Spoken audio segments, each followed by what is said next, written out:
Hello everyone, my name is Putty and welcome back to another edition of the Dunes of Utapau, Lightside. I think this is session 28, maybe.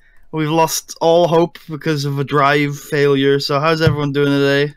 Yeah, so I'm doing great. I've got good news I wanted to share with you all today on recording. As of late last night, in a fever dream, I was able to recover the drive. Ooh. So I will, either today or tomorrow, begin the process of uploading this new, the old lost episode, and then Putty and I can discuss whether we want to just continue a regular schedule and just be several weeks ahead in our recording, or if we want to put out a few more quickly and get us up to date. I mean, we can discuss that, but it'll probably be a mixture of the two. I mean, aside from the occasional times where we date the episodes, I don't think we lose much from being a little behind. Yeah. What do you think, Corey? I don't know what I think. I honestly have no stake in this.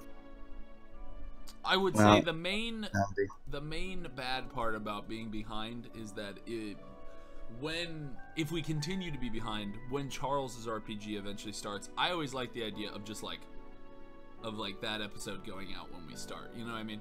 That first one for Charles's RPG. Yeah, I'm still not sure when Charles is starting though. That's fair. Yeah, it could be in 30 years.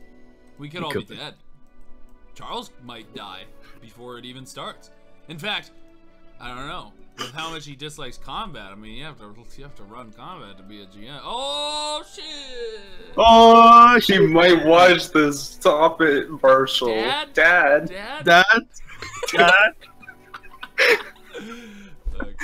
So we begin. I'm gonna give you guys your new character sheets, and no, I'm kidding. So, I mean, like I said, I have an idea for a character if Kasari dies, but I don't want to make it.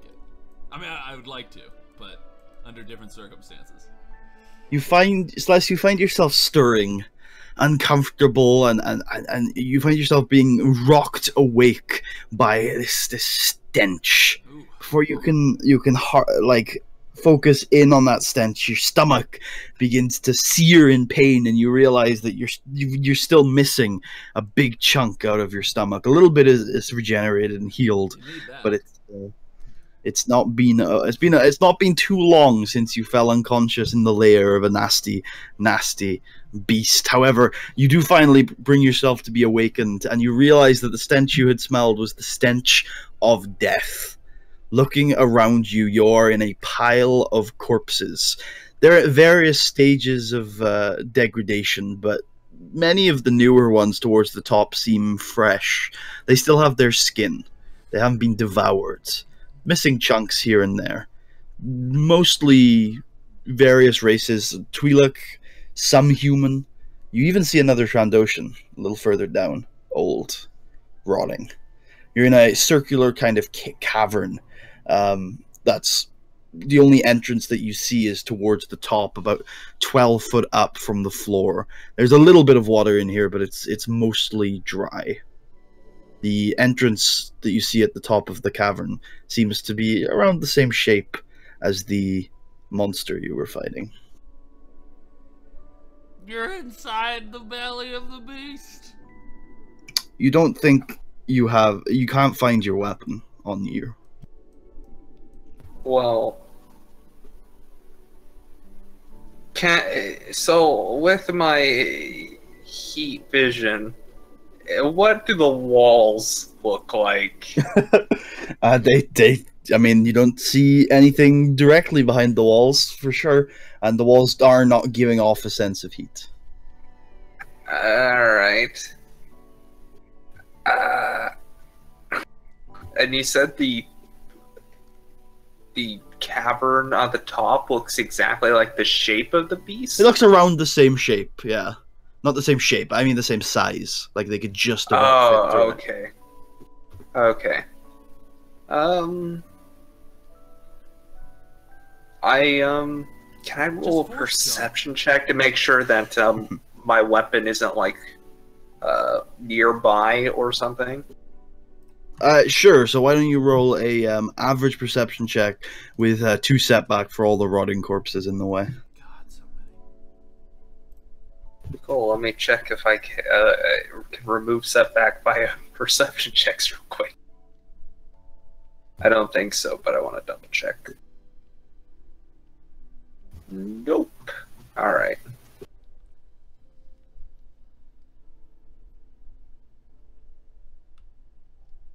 Three success. It's right next to you. So you successfully go wading through the corpses, moving them aside, pushing them away, trying to dive deeply into the sea of flesh and bone to try and find your weapon. And you think you search out the room pretty well, and you do not find your gun. However, you do find on that old Trandoshan towards the bottom of this pile a necklace that seems to be connected to the scorekeeper in some way. Maybe it didn't swallow your gun. Your gun might have gotten knocked loose and, like, is at the bottom of the pool. I don't think he even swallowed me, Marshall. What? You're definitely inside its stomach. He said the exit of this place looks like the shape of the monster. Oh, I guess that means it could use it as a... He said, he clarified that it says it's about the same size as the monster. Yeah, the shape is like a circle. Yeah. Oh, okay. So I leave it on him. It's his necklace. Yeah. Yeah. The scorekeeper wants me to kill people, not steal from them. I'm not requisitioning in the name of the Republic right now. The Republic wants me to steal, not the scorekeeper. Oh, I'll also say with that perception check, you do notice that along with the other races I mentioned, there are, towards the extremities of the room, relatively fresh, probably medium in the distance of freshness, are 2 Wookiees. Eat them. Do I see perhaps Kasari in this pile? With that perception check, you've definitely been through enough of these corpses to know that Kasari is not with you in this room. Okay. And one final question: do I still have the tranquilizer gun? No, that's missing as well. I think you have everything else though. How convenient. Yeah. Yeah. Yeah. Now it's time to see if Slets really eats Wookiees. You do seem a little hungry. Oh yeah. And they're fresh. Relatively. Stas is not eating these Wookiees in this environment. He didn't even hunt them himself. How is he supposed to eat Wookiees? He didn't hunt. So you do eat Wookiees. You said it's about 12 feet. The exit is like 12 feet above Sless? Yeah, it's like up on the wall, but it's on the side, so there's definitely a scalable wall that could get you up there. However, it's very rough, very jagged, lots of stalactites on it. It might be mites that are kind of making it difficult for you to climb, but it's climbable. Well, I stretch a little bit, look at the hole in my stomach, and say, "Just try not to get worse, buddy, old pal." And I get to climbing. So, Alright, it's gonna be a oh, go on. Stalactites come from the ceiling down, so you were right originally. Okay. So, it's gonna be a hard athletics check with 2 setback for the difficult terrain. I didn't know that. I had to look it up. Yeah, I never. I'm gonna flip a destiny die. It's weird that there's a term for each. I like it though. I mean, I kind of like it, but it's one of those rare things where it's like a scientific term that is very specific, that has reached into a lot of people's like common vocabulary. There we go. Interesting. So you sully yourself. You kind of push it in your stomach a little bit just to kind of get it sorted and solid. And you're like, okay, relax. You need both hands for the climb though, and you pull yourself up very very strongly, one hand, two hands, you just grapple up the cliff. Every now and then a rock falls down and it probably hits one of the corpses and makes it splatter blood everywhere. But luckily you're able to grab on just before the rock makes you fall. You grab onto maybe one of the stalactites. Did you say tights, Marshall? Tights. Yeah, towards the top, and it snaps, but you're okay. You get your balance again, and you eventually steady yourself towards the top. And it's another circular room, but this time, rather than seeing a sea of decomposing corpses, instead you see just a floor of bones. No flesh on these bodies, just bones and bones and bones. You could probably try to discern what species these bones belong to, but that would be a roll. But the cavern is circular once more. You see towards the back end another entrance, this time just at floor height. This one seems to be watery. There's a trickle of water coming into the room, and it goes into a sort of waterway towards that entrance. On the left and right are bigger circular exits and entrances that are just filled with water and seem once again to be in the size of the creature you fought.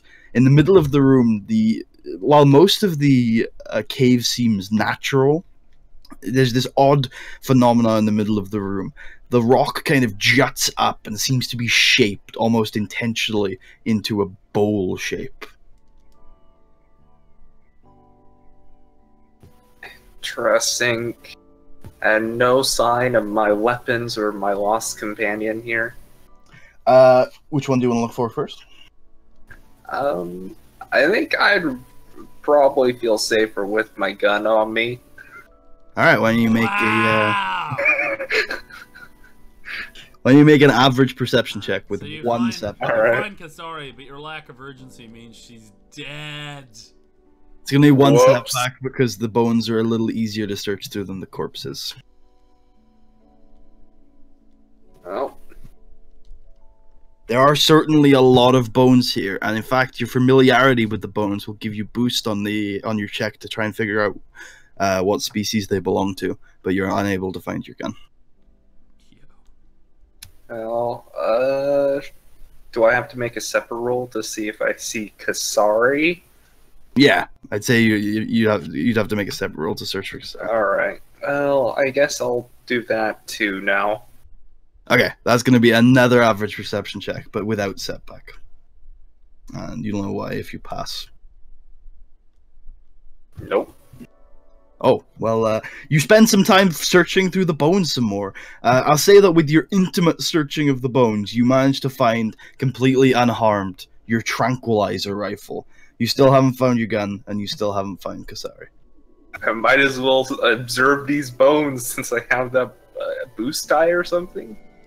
Yeah, so because you're intimately familiar with them now, you've been searching through them probably for about 20 minutes.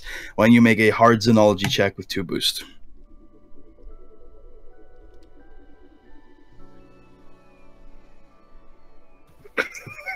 What are these rolls?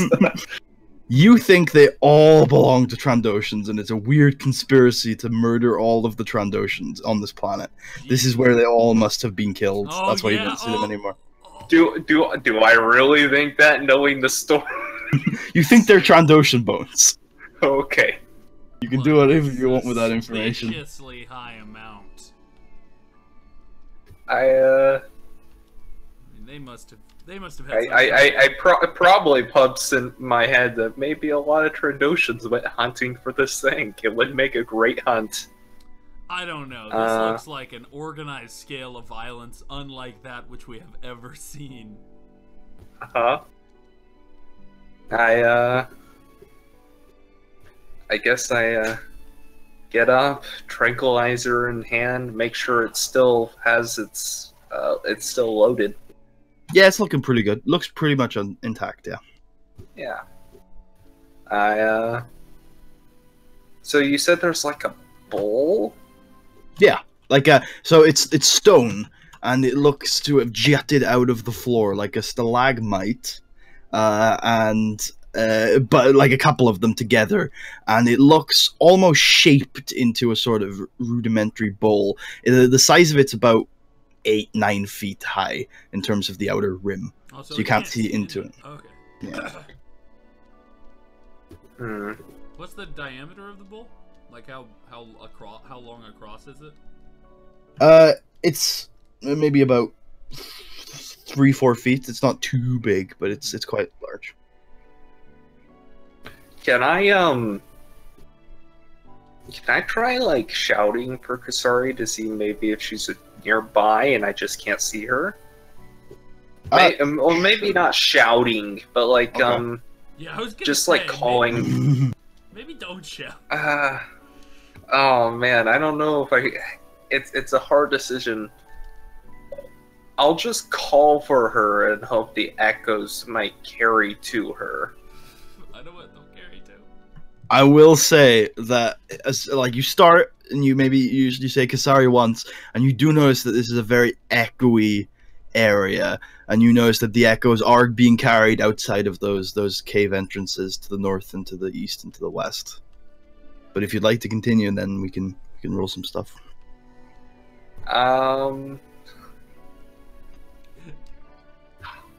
Dude, I'll wait a little bit to see if anyone comes.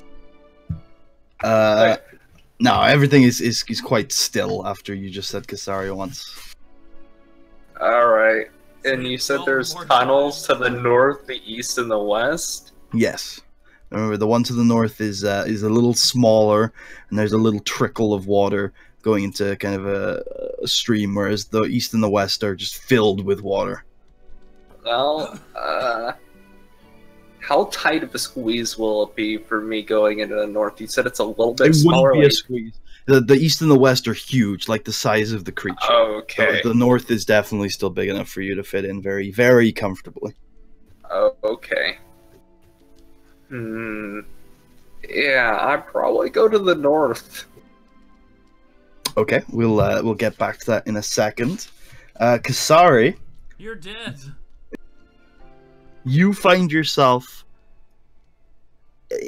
in the recesses of your mind, those twisting corridors, those large steps, those doors to nowhere that you had found yourself in previously, and you find almost a stronger connection to those echoes that you've been dealing with than you have recently. You think you could find one with ease. I mean, hey, I'm not doing anything else right now except possibly bleeding to death inside at the bottom of a lake. So, which is where we left off, by the way, with me. I don't know what happened there. Kasari turns into a mermaid. Marshall's dream comes true. No, anyway. Yeah, I'll explore one of the echoes. Okay, last you left off, you completed a central one. There is one to the top left of your mind and one to the top right of your mind. It's weird to say top left. Like, what?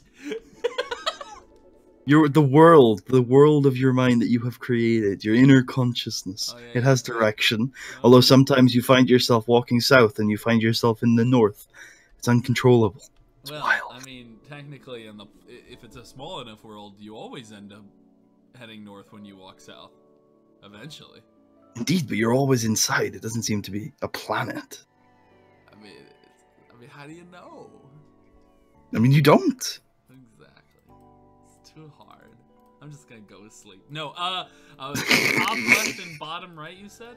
Top left and top left and top right. Oh, top left and top right. I forget. What's the difference? What does your left brain do versus your right brain?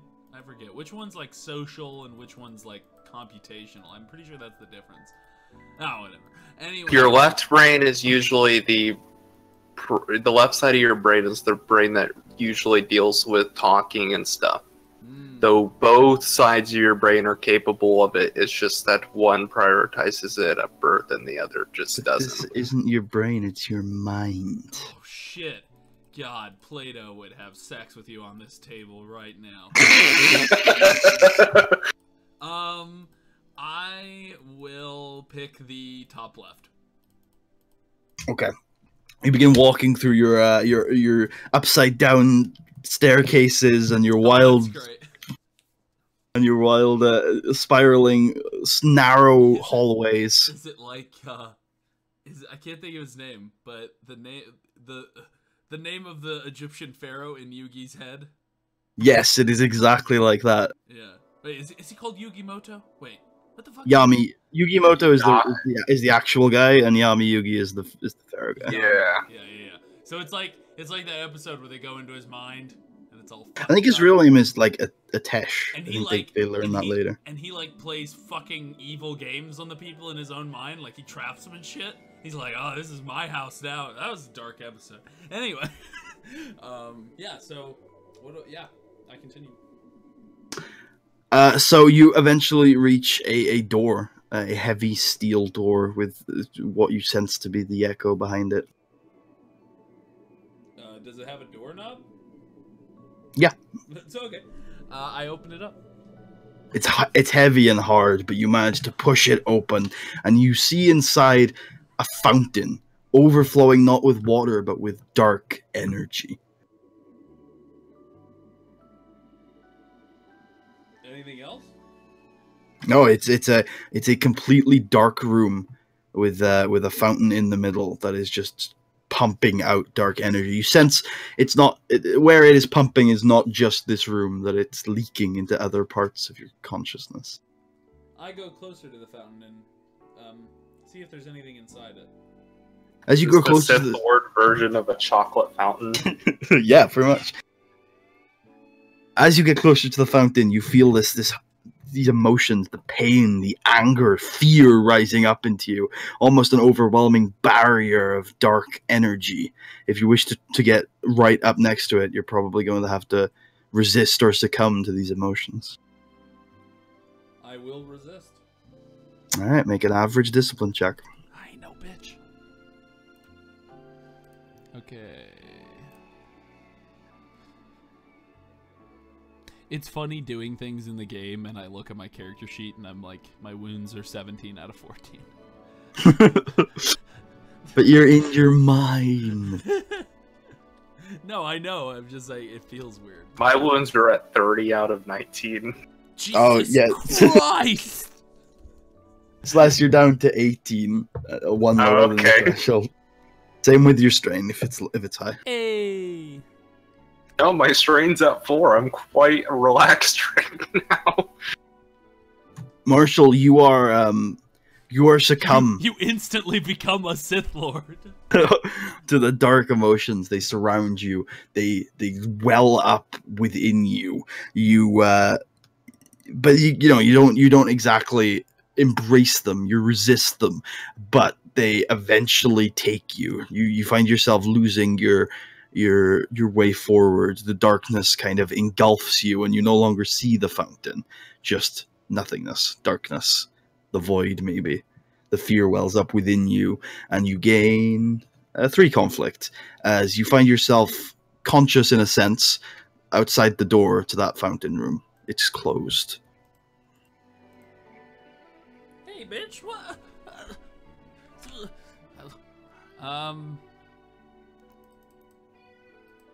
I opened the door again. It's locked. Fuck! I cut it open with my lightsaber. Okay, make a. I can really do that? You have your lightsaber on you. Make an easy lightsaber check. This is such a Kasari way to solve a problem. It's like, oh, it's locked. I clearly shouldn't be in here. Cut it open.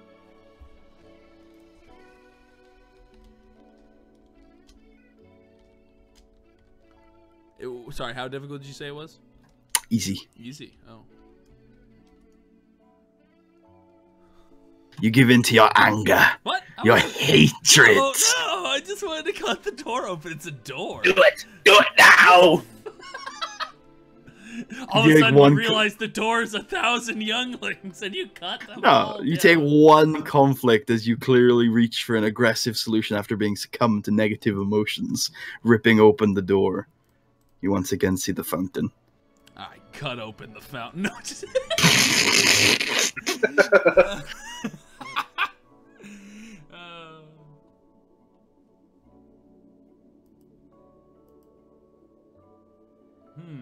Maybe this time if I like tuck and roll towards it, I won't have to make the check. You know, it's like a video game. Like if you glitch it out, You know, like maybe if I come from it, I could go. I'm gonna start feeling the walls to see if there's any. You want to avoid the cutscene, is what you're saying. Yeah, I'm gonna see if there's any parts of the walls that I can like fall in through, and then I'll just sneak around through the walls and out the other side.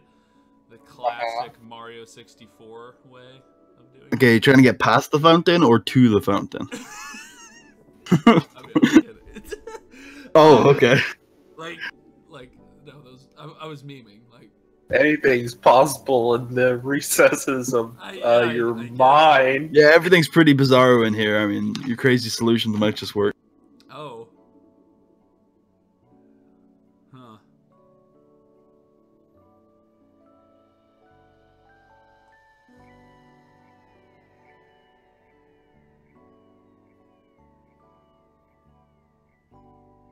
This fountain, Marshall considers. This cuts open the wall. This fountain is. You said it had a lot of fear and anger in it, right? Yeah, fear, anger, hatred. Well, since this thing is clearly a part of me, I sit down on the other end of the room from the fountain, and I, you know, in a meditative pose, and I try to think about what I'm angry about, what I'm fearful of, what I am hateful of. Why don't you make a seek check with an average perception check, combined force power. Oh shit. Seek check with an average perception check.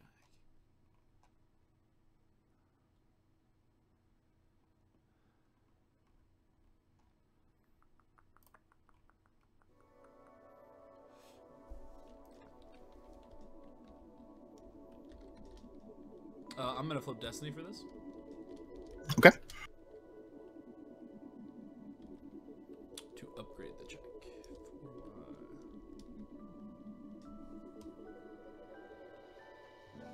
Man, I love the music.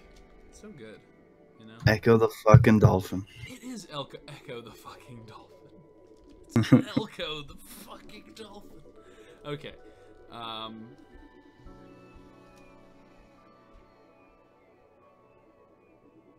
I succeed. Yep. So, and you obviously you can spend the force power to use it. So you do focus down on this pain, this fear, this anger, and you find the emotion that kind of links it all together. This pain, this searing, burning in your chest, and you start to put the image together. Do I start to know pain? Do I comprehend You start to know pain? Comprehend it. You start to. The image comes together. Go on a pain arc.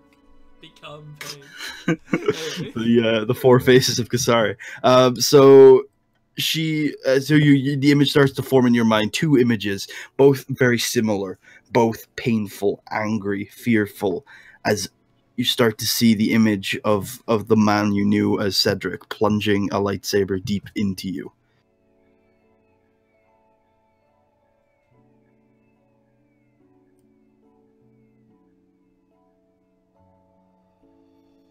Ouch.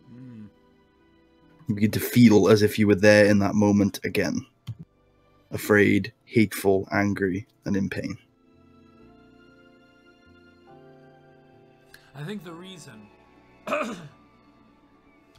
I'm so angry and hateful towards him, besides the fact that he attacked me, but like lots of people have attacked me, so, and some people have betrayed me.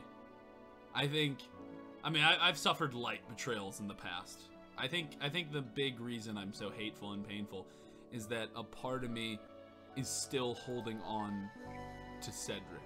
A part of me still thinks that maybe if I said the right words, or I maybe imprisoned him or something, and I had time and resources, I could redeem him. But I think now, in the corners of my mind, I need to let him go forever. There is no redeeming him, and the longer I hold on to him, the longer he corrupts me. I believe if I let go of him, I won't have as much. I'll probably still be a little upset, but I won't have as much to be upset about. Because I think the real reason people get upset is when people they love hurt them. And if I don't love him anymore, he can't hurt me as much. As you consider these thoughts, as you begin to begin this let go process, the suffocating energies of the fountain kind of part, and you feel a pathway to the fountain. I tricked you. It was all a lie. No, just.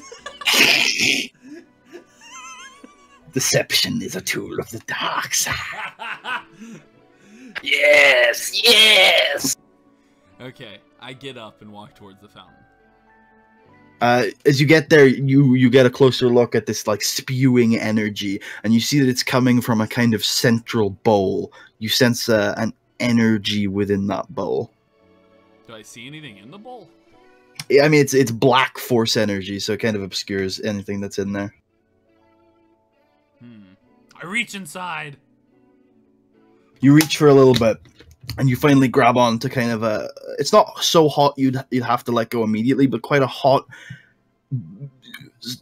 substance of some kind. It's one object. You can grab it. It's loose. You could probably pull it out. But you're not quite sure what it is. If you'd like to, you could have a feel inside the bowl without pulling it out to try and figure it out. Yeah, I mean, I'll try to figure it out what it is. Okay. Are you leaving it in, or are you taking it out? I'm going to try to figure it out what it is before I take it out. Yeah, okay. I'm a little concerned. Okay, in that case, it's going to be a hard perception check with 2 setbacks since you're using your hands. I'm trying to think of what is hot, but not, like, really hot that could be in water. I mean, to be fair, this is like a nightmare realm, so I don't really think I need to think about physics here. What? My nightmare realms always adhere to the strictest of physics. I mean, my real worlds always adhere to so strict of physics, right? How hard did you say the check was? It's a hard perception check with 2 setback. Oh, man. You've got a bunch of stuff in the way. I don't know what that means. Okay, so you have no clue what this thing is. However, whatever it is, superpowers. Whatever it is clearly focusing and empowering force energy around it. Not just in the fountain. It's clearly empowering the dark side force energy spewing out of it. But when you hold it, you feel your connection to the force strengthening. Although in its current state, you definitely feel that connection is seeped in the dark side. I pull it out. As you pull it out, the bowl begins to empty and the fountain begins to recede. And you have in your hand a kind of purple rock, crystallized a little bit, but inside a red glow appears, and dark side energy is spewing off of it. As soon as you pull it out and the fountain begins to recede, you find yourself in another place. Images race through your head of a war-torn area, a war-torn village, and somebody carrying what appears to be a dead body through the village and up to a temple. They seem to have set up a ritual place of some sort. Somebody carries a bowl next to where the body is laid, and a kind of older man with a hooded cloak begins to perform some sort of ritual on the dead body. After some time and some waiting, the dead body sits up, seemingly brought back from the brink of death. And you find yourself back in the fountain room. The fountain now gone, and the room lit up like most of the other rooms in your mind. You seem to have cleansed this echo. There seems to be a focus on healing. The stone is gone from your hand. It is? Yeah. Oh, man. Exciting. You begin to fade from this place and begin to stir in the real world, but we'll get back to that in a little bit. So, Toe, you find yourself at the northern entrance to the room. Are you just going to leave? Did the bone The tunnel? Yeah. I mean, as far as I'm aware, I haven't seen really anyone or anything. No one's answered my calls. So I yeah. can Make think a, of something you haven't looked at. Make an average vigilance check. Okay.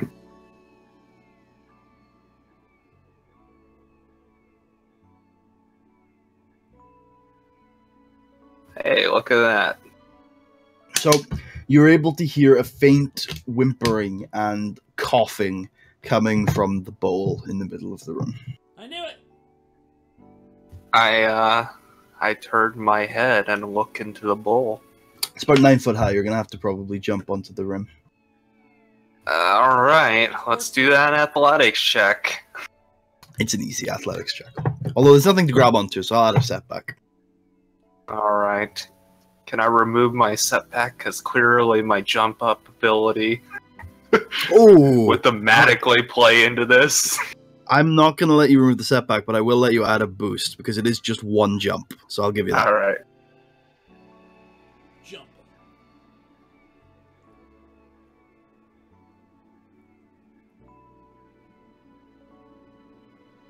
All right, you're able to jump up and clamber onto the bowl, and inside you see a bunch of seemingly dead Gungans and a stirring, conscious, but horribly crippled in her left leg, Kasari.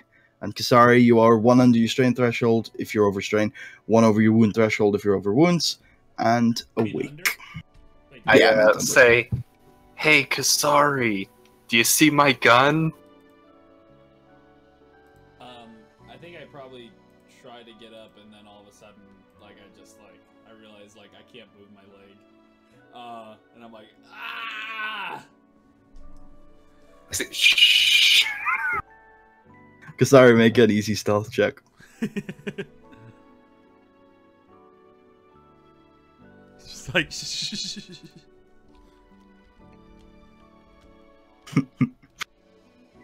All dice are canceled out.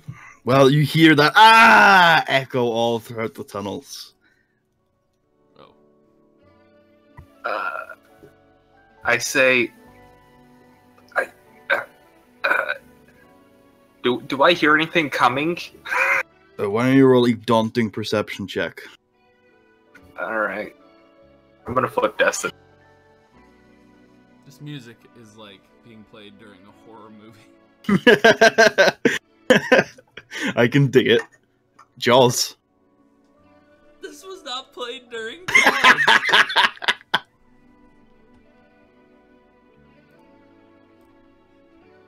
Daunting is 4 Indeed. or 5. 4. Remember, formidable is 5. Yeah, of course. Oh no! You listen out. You try to hear. You're worried. You prick up your ears, and you're like, "Is anything coming?" And you listen, and then you hear a drop of water. I say, sorry. Be quiet. How difficult would it be to get Kasari out of the bowl? You'd have to carry her. Encumbrance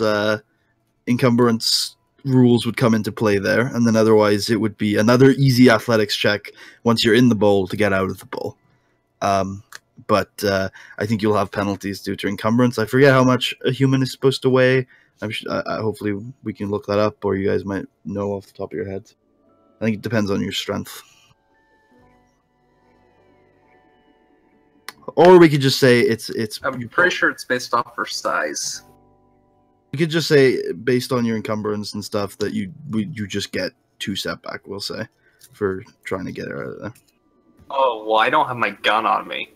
Do you think you'll be under encumbrance with her then? I don't think Possibly. I don't think you will, because I don't think you would be that much encumbrance. I always thought encumbrance was equal to your brawn. I'll look it up.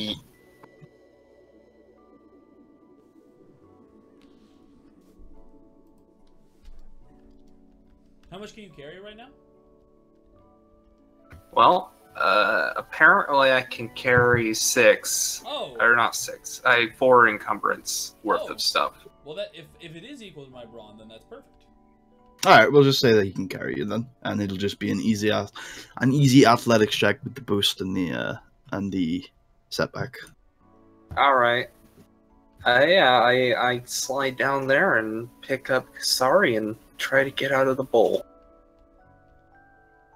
Whoopsie-do. Whoopity-scoop.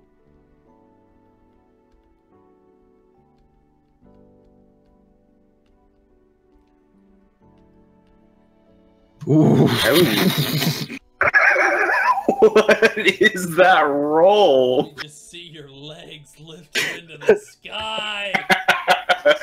Let's just note down that that'll be 5 XP at the end of the session. Oh, come! I feel like that should be something special. He should get his dick sucked or something. I'll give you 8 XP, but obviously something special is gonna happen in the narrative. Yeah. So you slide down like Superman, swooping down and grabbing Kasari like just under your arm, and like straight leaping. You don't have to clamber at the top of the bowl. You straight leap the 9-foot jump directly over the bowl and land completely safely on the floor. And as you land there, you notice next to your right foot you heal Kasari's leg. is your gun. And it's 1 stage of condition down from where it was previously. But otherwise it's completely safe and fine. You also, as you jump down, realize that your senses have upped a little bit in your adrenaline and your rush. And when you were trying to listen out earlier, you now realize that from the west tunnel you can hear a kind of slithering getting closer and closer. Also, you find a Oh bag. shit. There's just a bag of money next to you as well. I pick up my gun and I say, Kasari, how well can you carry yourself? I don't know, Putty. How well can I carry myself? I'd say that you would have upgrades on like athletics checks to runs away and stuff, but otherwise you could, like if you in non-structured combat you're fine. In non-structured, yeah, in non-turn-based, like in non-turn-based scenarios, you're okay. When you have enough time to kind of set yourself, you can probably walk. I say we need to go down the north tunnel. I think that's our best chance of getting away from the slithering thing that's coming right now. Fair enough. Lead the way.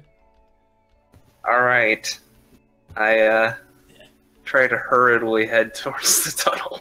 Well, After walking, then you move much faster than me. I hobble after you like evil.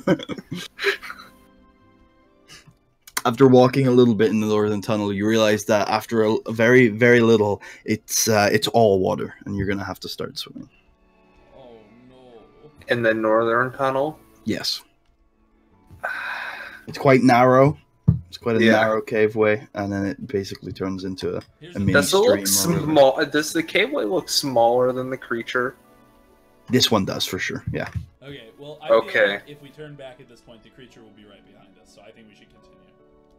Yep. I say I get to swimming. Oh, you know what's gonna be fun? Swimming with a broken leg in one hand. Come in. Or fractured leg. I'm not sure where we're standing on that. Or is it sprained? I thought you just lost your leg. No! No. My leg's still there. It got broke. Oh. It's, there's 2 different things for limbs. One of them is crippled, the other is, I think it's called, like, I don't know, like, destroyed. One of them, you know, you just lose the limb. The other is, it's sort of, you have, I think, like, setback or something using it until it's repaired. Okay, so you guys keep swimming for quite a bit, and Keep swimming, it's probably all right. Kasari's struggling a little bit, but she probably gets by. Couple of minutes, you start to realize that the cave begins to diverge up and down.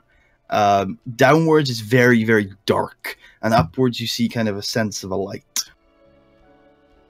I say, you know what they always say? Let's go up.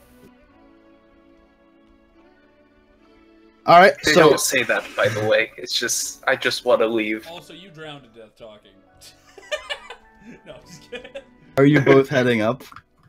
Yeah, I mean, I'm not gonna go rogue. I'll just follow him. So it's going to be an easy athletics check to make sure you get through all right. For Kasari, I'm going to make that a challenge. I'm not gonna pull a straight up E-top in this bitch and just, like, you know. Blow up all the Mandalorians. Well, I just mean also because, like, it wasn't just that. Like, on multiple occasions, like, if you guys were turning right, he turned left. Like, figuratively and literally.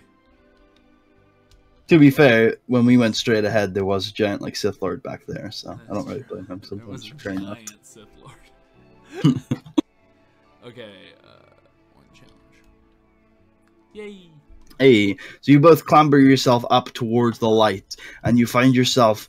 Strangely, the water seems to cut off at a certain point, not end. You know, it's not. It doesn't seem to be channeled in. It just seems to strangely and unnaturally cut, and you find yourself in what appears to be a strangely man-made stone room with the kind of a lantern in one of the corners. And there seems to be an entranceway to another room to the left, and there seem to be paintings and carvings in the walls. I think we're in the Gungan place. Mm-hmm.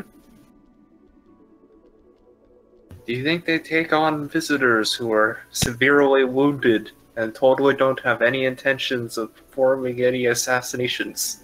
I don't know. But you I never don't know think so until either. you try.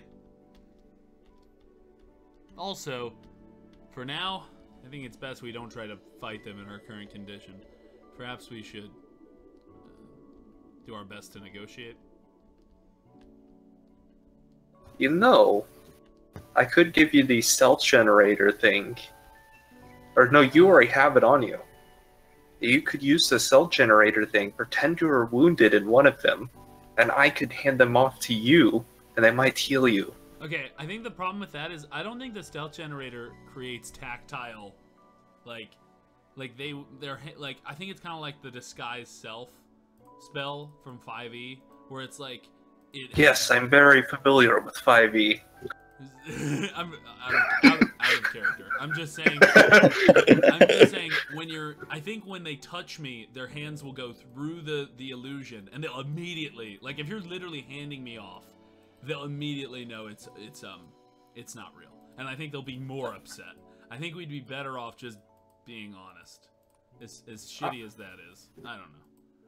Alright. Well, I mean, hopefully they don't stab us to death. I know, but unless you can figure out a way to use the stealth generator without it biting us in the ass, because I think that'll just be worse. What the fuck? What?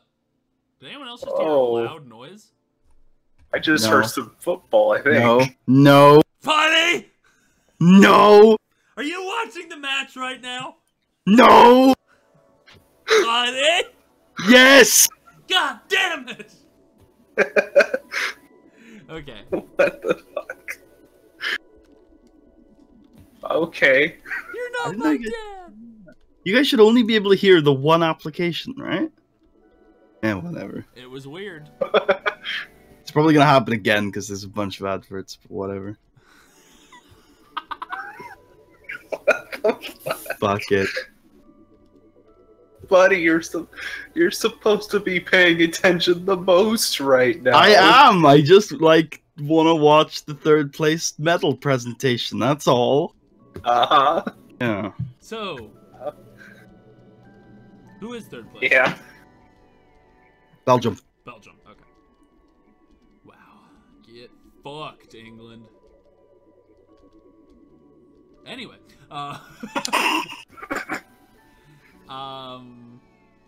so yeah, you, I say, look, I don't think, yeah, so I mean, like I said, I'm all for using the stealth generator if we can figure out a foolproof method, but I think it's better we just, like, go in there, maybe try to find a woman. We should try to find a woman who speaks our common, or basic, Speak bloody common, would ya? Speak bloody common. But yeah, we should try to find someone who speaks bloody basic. And, yeah.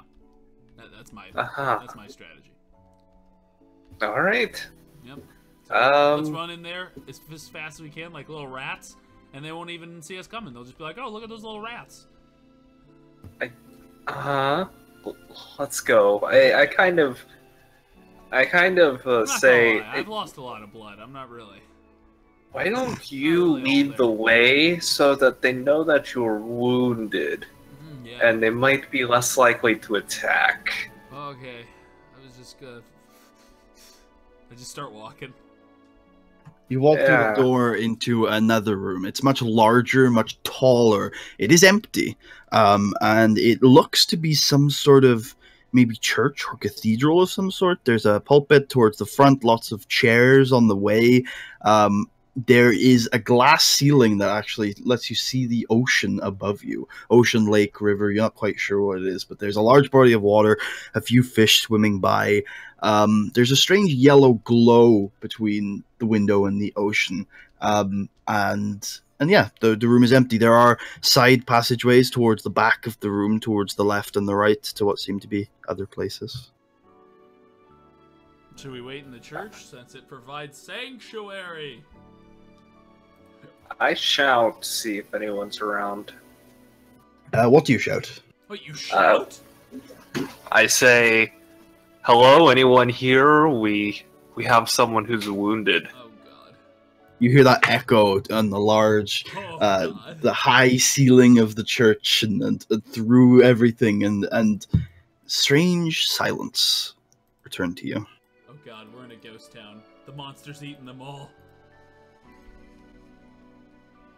I say, There's a lot of dust around, by the way, you notice. Oh fuck, it is a ghost town. Well, sorry, you wait here. Try not to walk on your leg too much. I'll see if there's anyone around. And, I'm not back in an hour. You can start worrying. Also, what happened to the maps? The map? Oh, that was the map of the waterways. Oh, okay. Usually So- Kasari doesn't like being excluded, but her leg is really in pain, so she lays down. Okay, cool. Do you? I suppose if it's only been an hour, you're not going to be able to get a Star Wars rest off. But yeah, usually no. I mean, I'll probably say you can recover if it some is a stuff. decent time, I might explore that third echo. Like if I'm here for a while. Oh yeah, that's a possibility. We'll do Slash first, but in an hour you could definitely give that a go. So where are you heading, Slash? What were the passageways? Potential passageways? They're towards the back, behind the pulpit, and they're to the Mhm. right and to the left. Well, I guess I'll go, left, because fuck being right. Yeah, fuck that. Well, as you do move past the pulpit and start heading left, you do notice behind the pulpit, it's too bright to not catch your eye. Two orbs, one of which is glowing very brightly and blue, and the other orb is one you've seen before. It's a goldeny, orangey color, and you've been collecting them in the waterways. God, what if they wiped out this civilization and we're just like collecting them? Like, what if they're I poisonous walk like over- aliens? I walk over to the orbs, There's a try to pick them up. the blue one has a brilliance to it and an aura to it, and when you try to pick it up, it's too hot and it pushes you back. The other one is like all the others and is absolutely fine to pick up. I forgot these orbs are one encumbrance, right? Yeah, I think so. I'll double They're- check. Yeah, they're one encumbrance. If these They're orbs are like, they're 1/4 the inconvenience. Cause sorry. what if these orbs are basically the equivalent of like pipe bombs? And so when we eventually do find them and they're like searching us, they're like, "Oh shit, they have a bunch of pipe bombs!" And they just assume we're there to blow them all up.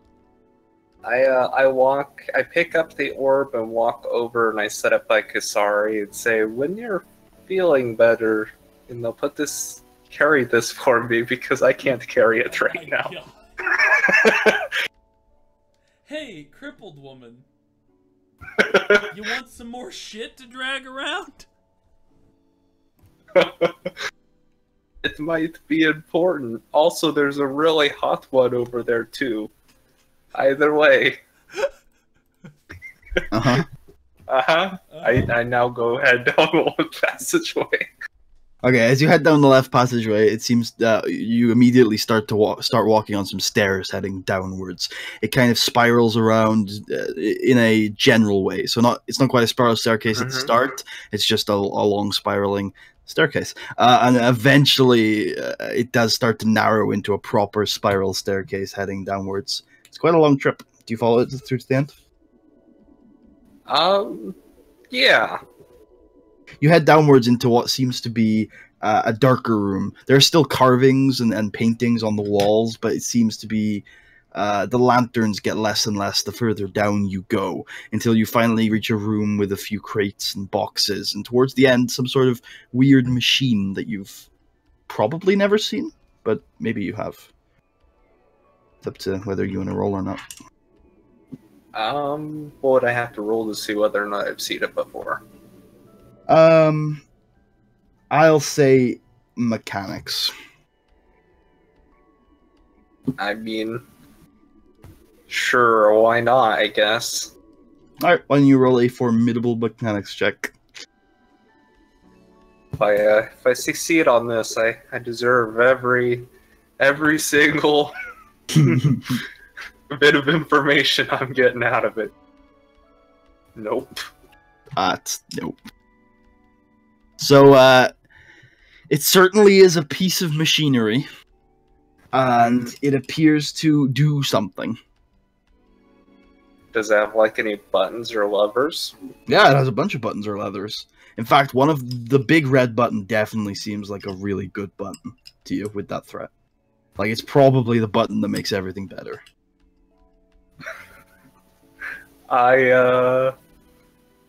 Before I press it, what's in the crates? You'd probably have to, like, break them open with a crowbar or something. Okay, I think I might have a crowbar. For some reason, I thought you did.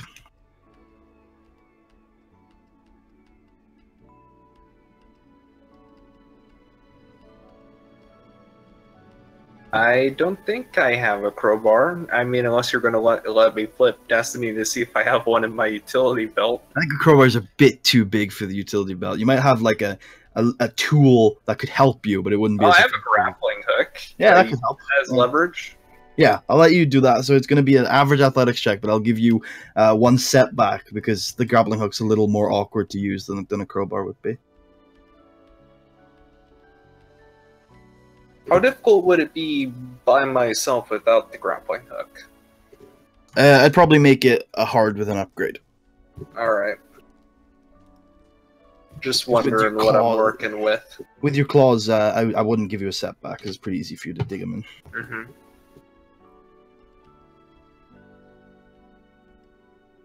Whew. Nope. You get that grappling hook in deep, and despite your best efforts and your careful planning, you kind of break a corner of the box a little bit with that advantage. So you could try and peer in, but you don't get it open.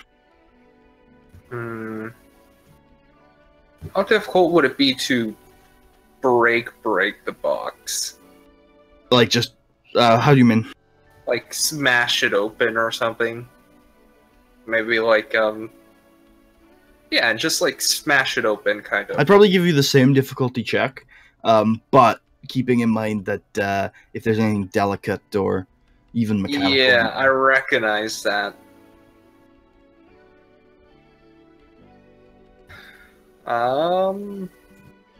Would it be a roll to see if I broke anything in there, if there was stuff like that? It depends on the item. For some of the medium stuff, I'd probably maybe roll. For the more delicate stuff, I think it would probably just break. And for the less delicate stuff, it probably wouldn't just, like, it would just not break. Well, let's hope there's not too many delicate things in there. Alright, give it a roll. It'll be without the setback this time since you're just punching it.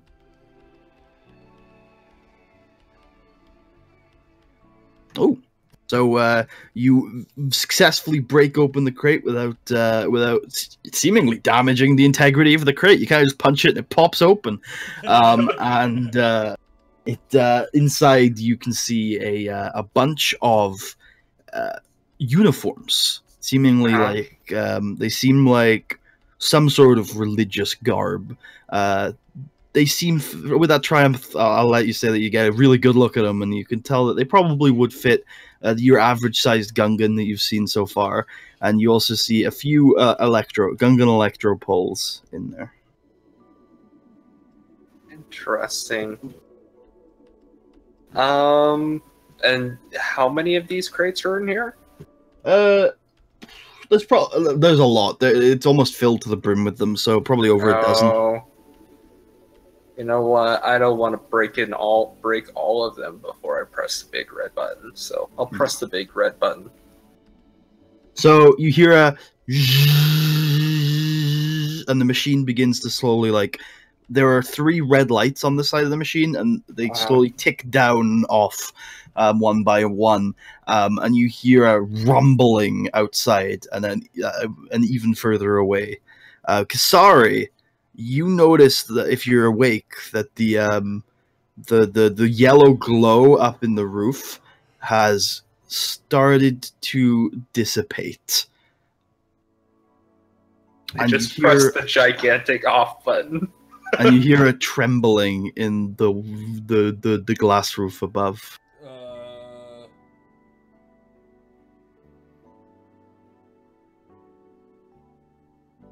Kazari sits up. Oh no! And yells, "Sless!" It echoes enough that Sless, you probably do hear that. I probably panic again and maybe press the big red button a second time. The big red button does not do anything the second time. I press another button to see if it does anything. Is there a big green button? There are a bunch of, like, white buttons. It's like that time Chris genocided all the survivors on Dallas. To be fair... your fumbling with the console doesn't seem to be doing too much. Oh no. Can I roll a second mechanics check to see if I can figure out what button might be the power, might be a good button? Yeah, for sure. And it's gonna be a lot easier because now you're just trying to figure out maybe how the very simple machinery of an activation works, rather than trying to figure out what this thing actually does. So when you make a well, are you trying to figure it out, or are you trying to do it? I'm trying to figure it out. That'll just be easy then.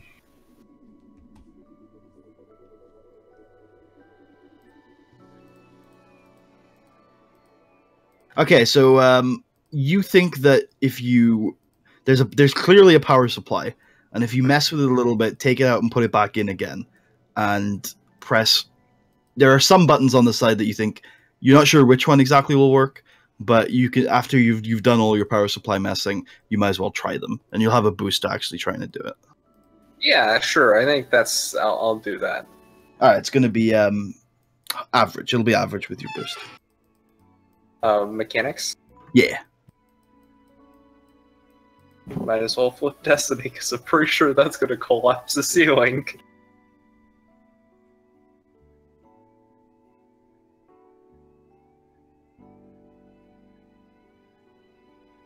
No, die. Why do you do this to me? You take the power supply out, you put it back in again, you push a few buttons, and the console stays off. Oh no. I probably whistle and get to heading upstairs. All right. Well, you end up back in the at the main cathedral point. Sorry, and both of you at this point, a little leak is beginning to drip down from the ceiling. I say, "What did you do?" I say, I didn't do anything. I don't know what's going on. I can hear you giggling. Can I roll a deception check? Yep, roll it against Kasari's discipline. What's your discipline, Kasari? That'll be for you 2 challenge, 1 difficulty.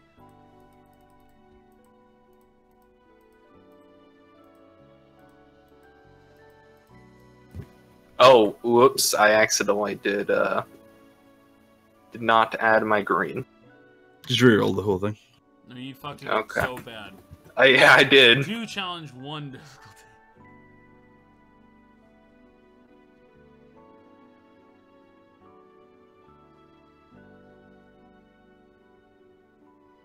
Oh, Jazari, you can tell that Celeste is hiding something. You bitch! I punch him in the mouth. No, I'm just kidding. Wow. I when kill you- him. No.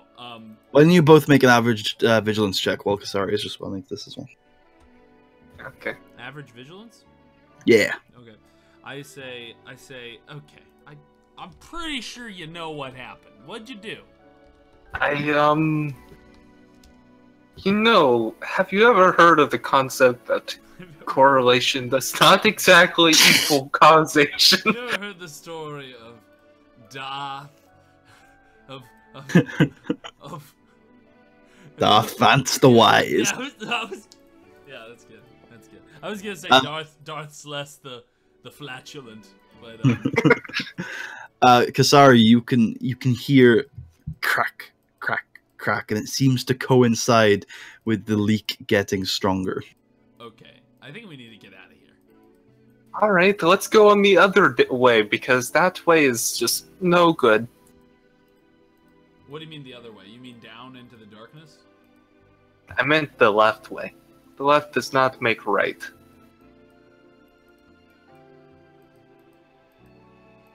I think he means the other passageway at the edge of this room he didn't go into. This place is about I to think we- flood. Yeah, let's go down that way. There might be a good place. Okay. I'm just saying we might want to consider. So here's our 2 options. We go down into their basement, we go back to the monster, or we try our luck with the right passageway, hoping it exits. No, there's a 4th option. When we were in the water tunnel, Putty said, "Up is light, down is darkness." We could try going down.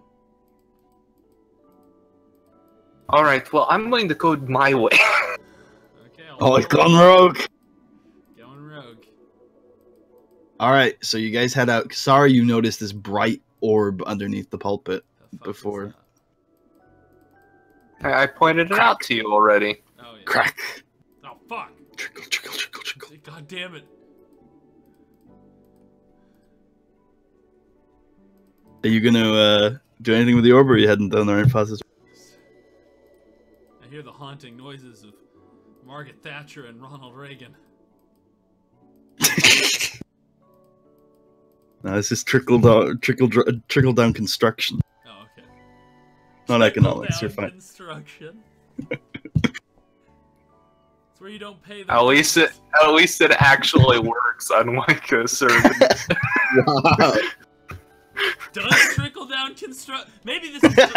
It is trickling down, isn't it? Maybe it's trickle down deconstruction. You know, the way you destroy buildings with the trickle. Uh-huh. Yeah. So this is the purple one. No, it's kind of bluish. It's Oh, bright blue. This is a new one.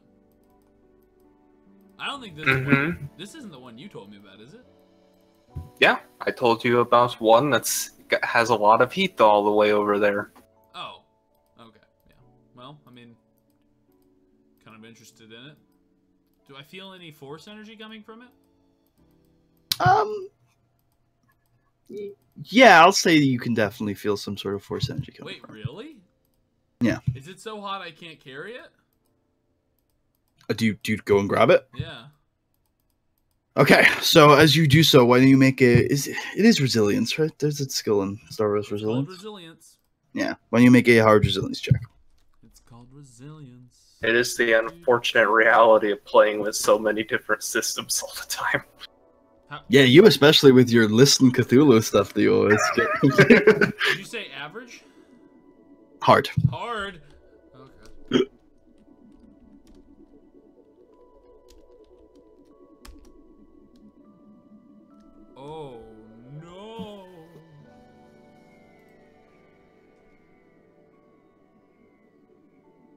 Okay, so as you reach for the orb, you're just unable to resist the unable to really like deal with the immense searing heat and energy that seems to be coming off of it, and you can't really touch it for long. However, that 3 advantage, I'll say that you do get a hint of the orb's power. You realize it's not really an orb of sorts. It's kind of like a ball of energy. It'd be pretty difficult to like carry or contain. It seems to be a permanent fixture of this pulpit, and it also seems to be definitely connected to the Force in some way. Also, you do continue to hear cracks and trickles from above, although it seems to be less. It seems to be cracking less than it has been like over the last couple of minutes. Like, it seems to be maybe even stabilizing. Maybe it'll be fine. Maybe it'll be fine. Okay. I stick my lightsaber in the orb. No. I. Unlimited power. Oh my god. Yeah. So, after I'm done Force Lightning on the orb, I leave and I go with Celeste. Okay, as you guys leave the room, you hear smash, crash as from above, and it seems like the ocean has begun pouring in the room behind you. And, it's coming into your little passage right there. You see ahead of you some stairs. They go up. They go up. They lead up? They go up, yeah. Oh, thank God. Yeah, I head up the staircase. Alright, I want both of you to make easy athletics checks to avoid the rising tide, and Kasari, yours will be a challenge.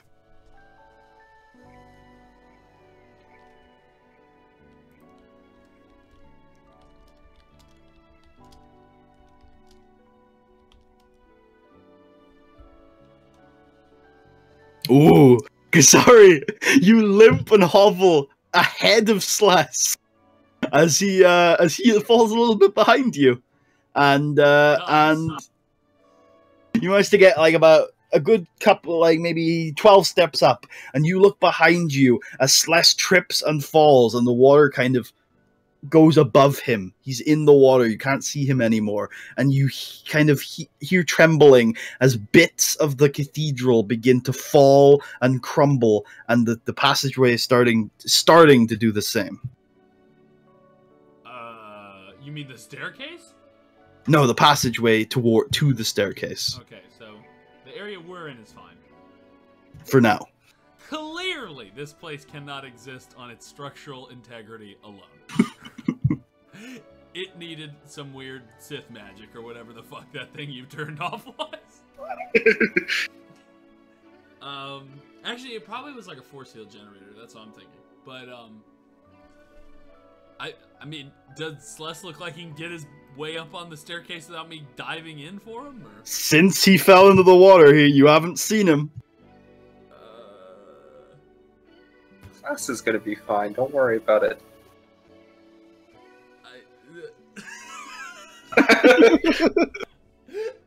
I mean, unless you have some weird Trandoshan aqua lungs that I've not heard of, you're not looking good, buddy. No, what he's gonna do is he's gonna use one of those capsules he has. He's gonna stick it in his throat. It's last. Is that gonna help the falling debris? Not kidding him on the yet. Oh, so Celeste is in the passage. Yeah, still in the passage. Oh, god damn it, Celeste. Okay. Fuck. Okay, I go in to try to pull him out.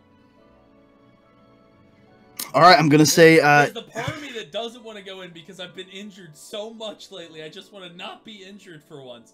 But then it's like, I mean, Kasari wouldn't leave him to die, so I guess I gotta. Slash, make a simple coordination check to help boost Kasari's upcoming athletics check. Okay. Make this for the love of God. Simple is 0, just in case. You know. Mm-hmm. Yeah, I get 2 boost die because of Celeste's abilities. I can't remember what the ability was called. You're a coordinated motherfucker. Stalker. Yeah, I add 1 bonus die to all my for each rank of Stalker to all stealth and coordination checks. What a creepy talent name. Sorry, why don't you make a easy, but it will be one challenge because of your situation, athletics check with 2 boosts.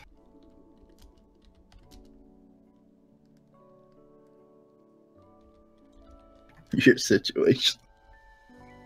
So easy athletics that's upgraded with 2 boosts. Indeed, so it'll be 1 challenge and 2 boosts. Okay, well, this will be hard for me even to fuck up. Hey, Chris has failed a simple check in recent memory. Well, because I get a boost on all athletics checks, so I have 3 boosts on this. Yeah. Oh my god! It would be hard for even you to fuck up. It would be...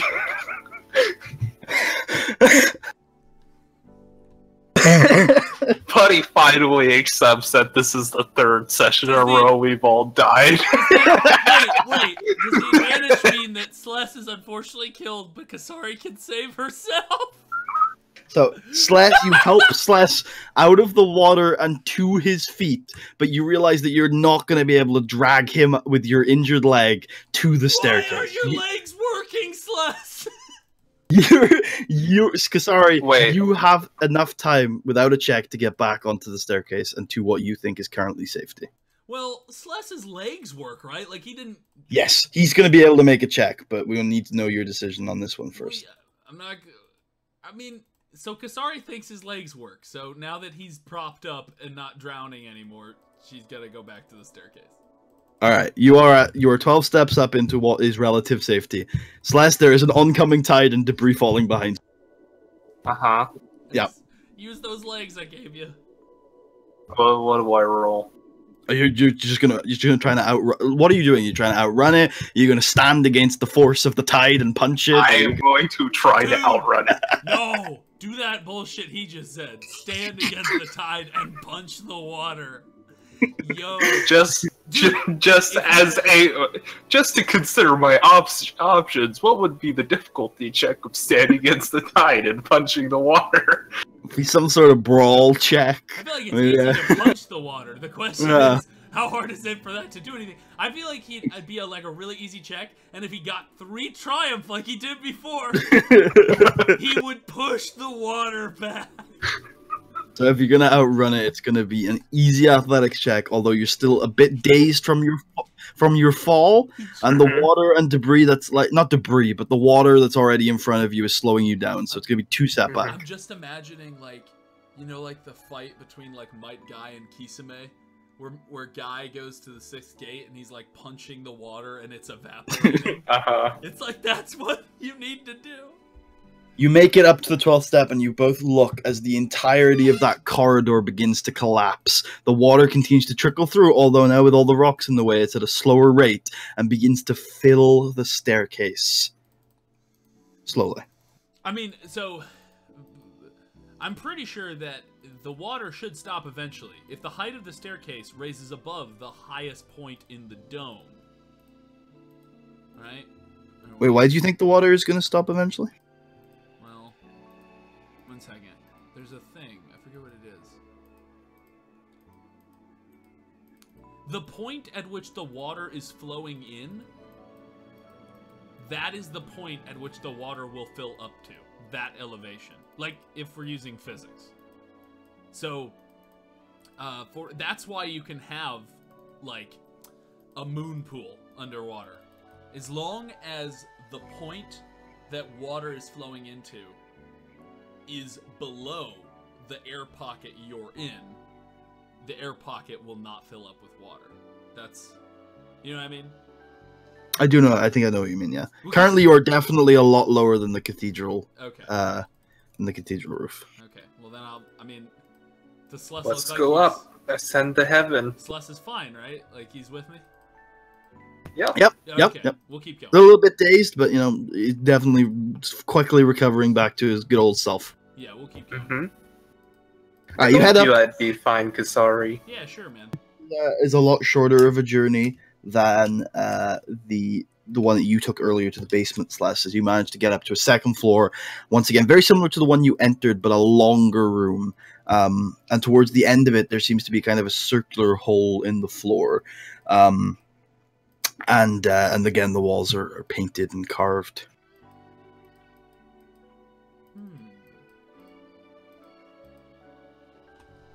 There's a circular hole.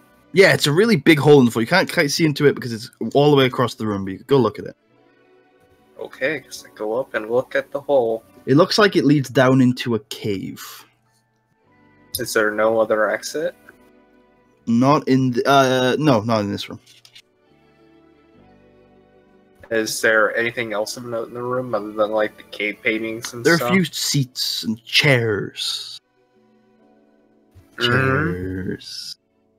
And desks and stuff, and there's maybe there are some bookshelves actually. Now that you mention it, there are some bookshelves near the hole. Well, no one reads books, so Rough. I know. Poor books. I said poor books. Yeah, poor books. I turn to Kasari and say, so I think that we shouldn't take the time to smell the roses and should head down into the hole, I guess. Yeah, remember when we had time? It's about a it's at least a 12-foot drop. Oh. Oh. Okay, you go down first, and you'll break the fall. Well, why Or don't I'll you ride just... down on you, like a meat sled. There seems to be some water at the bottom, though. Oh. Maybe even quite deep. Although, unless you make a perception check, why don't you try and make a perception check? The classic, it's an inch of All pond right. water, and your legs snap. It's really far away, so I'll say it's a hard perception check with like 2 setback because it's really far away. It's quite dark down there. I'll assist less and give him a boost. Yeah, you can both Okay. take a look. Oh, you want to just take your own look? No, what I mean is that you can both take a look so she can assist you. Oh, okay.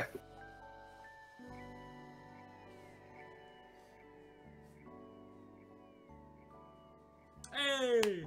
Hey, That boosted a lot.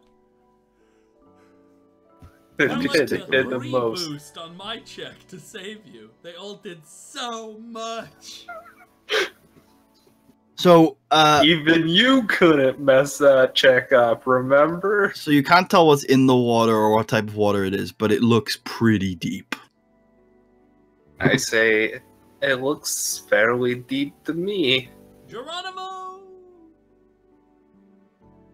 Just kidding. I want you to Okay. jump first. I'm just kidding. I want you to jump first. You know, I could just lower you. Sure, yeah, why not? Yeah. I kind of hang over the edge and wait for Kasari to just, you know, I kind of hang over the, so here's what I'm thinking. I hang over the edge and you just kind of like climb down on me. You know what I'm talking about? Oh, yeah, I gotcha. Okay. Yeah, oh, like that episode of Friends? Where, On the fire escape. yeah, on the fire escape.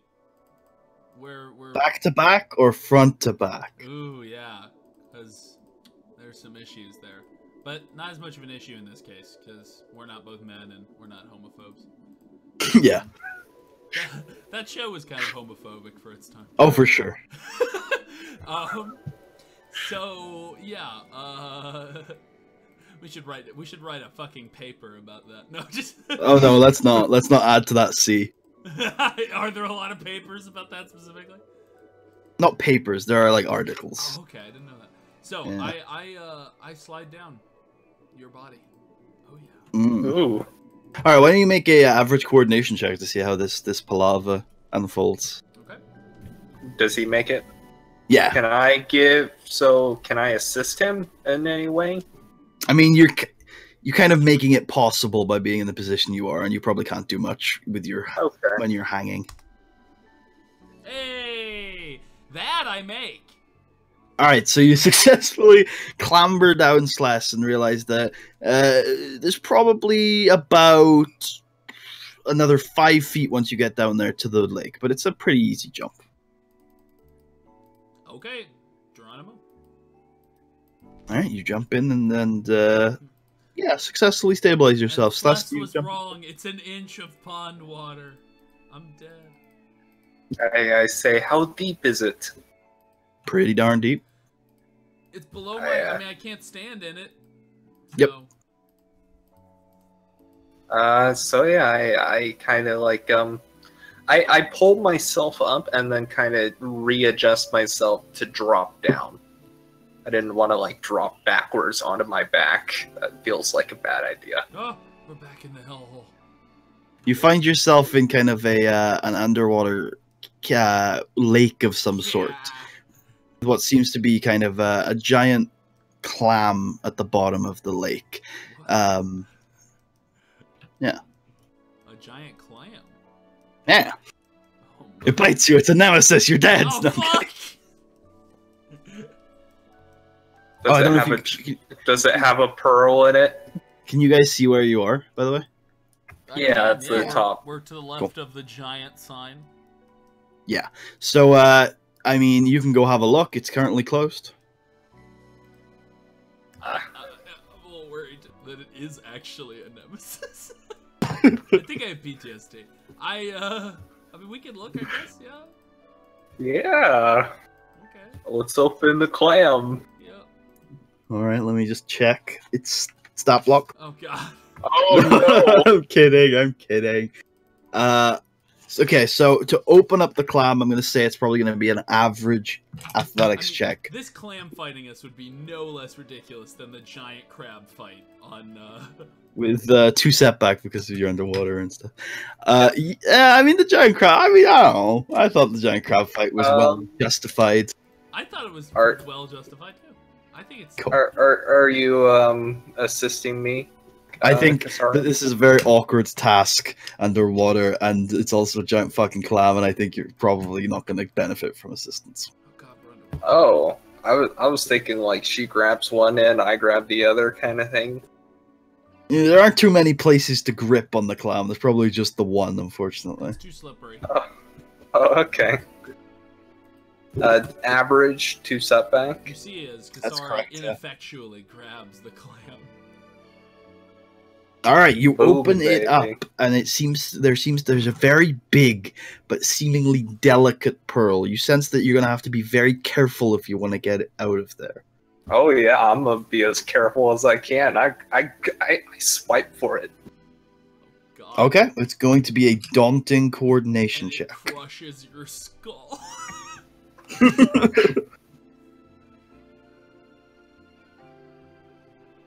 So I'm flipping Destiny.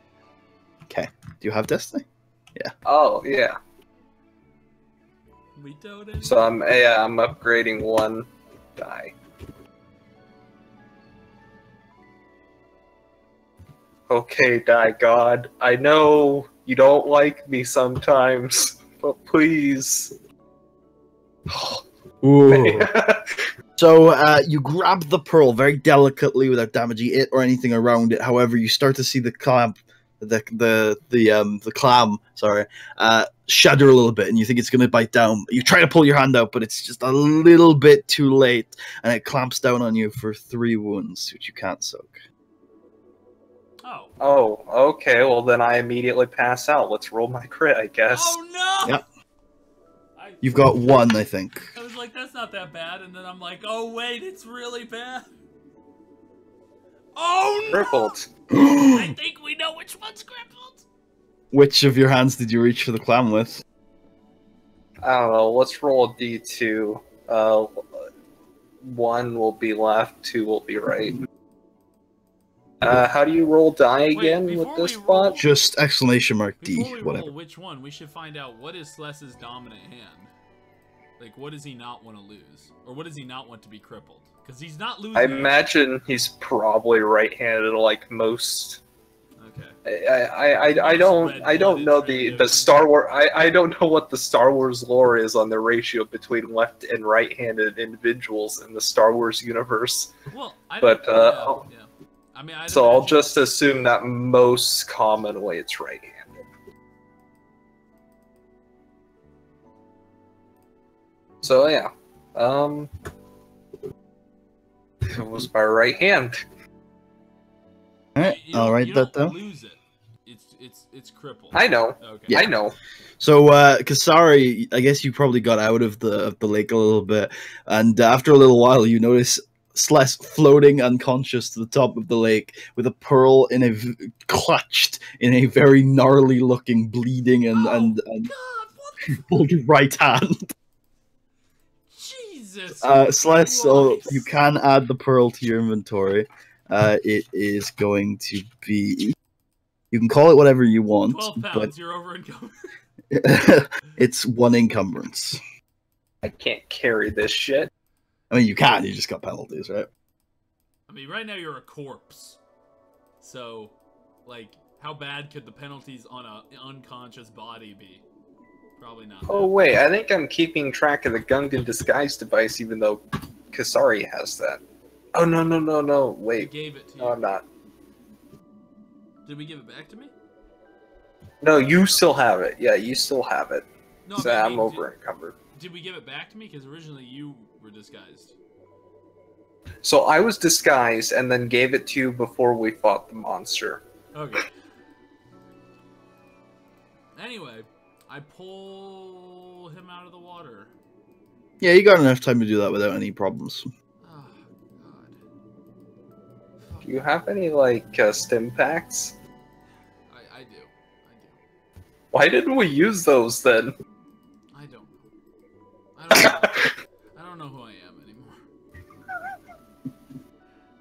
I have a bunch of Colto stims, so I'm gonna stick you with a Colto stim. I'll be 4 wounds. Yeah. There you go, bud. I'm under. You wake up, your right hand is in unimaginable pain. Although you can't feel it, when you look at it, there's a pearl in there. I look and say, another day, another way to get rich. Probably spend all the money made from the pearl on our medical bills, but I don't know, they've been free so far. that is true. I know you weren't in the party at the time, Slash, but there were some pretty big medical bills on Corellia. Yeah, we had to pay a lot of money. Oh. I think one of us went into debt because of it. Jackson had a lot of debt, I think. I think Jackson was just like, yeah, add it to my pool. And then obviously Cedric got a new limb, his first new limb on that planet. Well, ignoring the fact that I can no longer use my right hand, let's go. Hey! Are you heading south? Yeah, that's the only pathway out. Or is it? Is it? I don't know. Anyway, you head for a little while. And I will... You seem to go under the previous place you were at. 1 second. I'll move you. Okay, so we're not going... Gotcha. I moved you off the map. That's scary. There you go. I'm in the nether So you end up over here, where you get to a bit of a mudslide that leads upwards into the more traditional parts of the waterways. Climb up the mudslide. Also, Kasari, now that I've read the crippled thing, I'm gonna have it be that. So it's gonna require both of your guys' limbs that are crippled. So it's not gonna be an upgrade anymore now that I've read the injury. It's supposed to be an increase. So for both of you, this would usually be an easy athletics check, but it's gonna be average for you both because of your crippled limbs. Oh, no. Okay. It's a If you hard fail, knock life.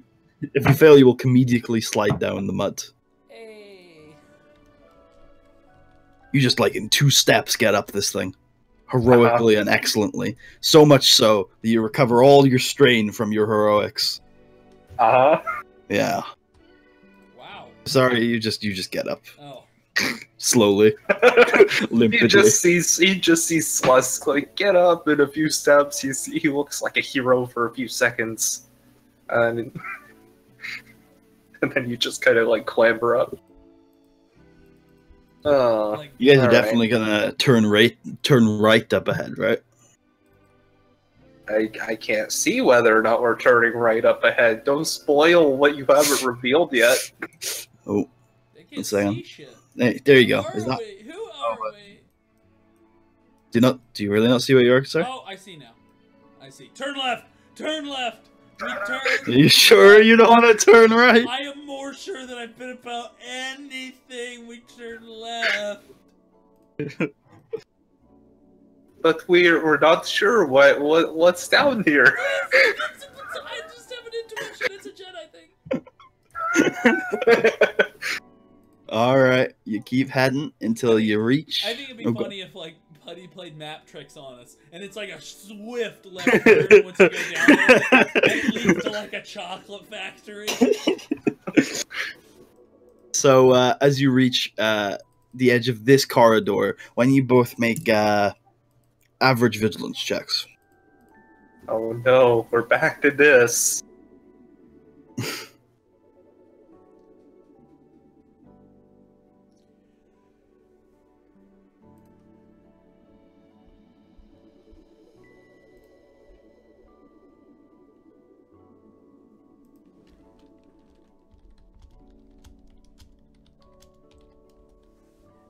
Hey, Did you both succeed? I got success with triumph and advantage.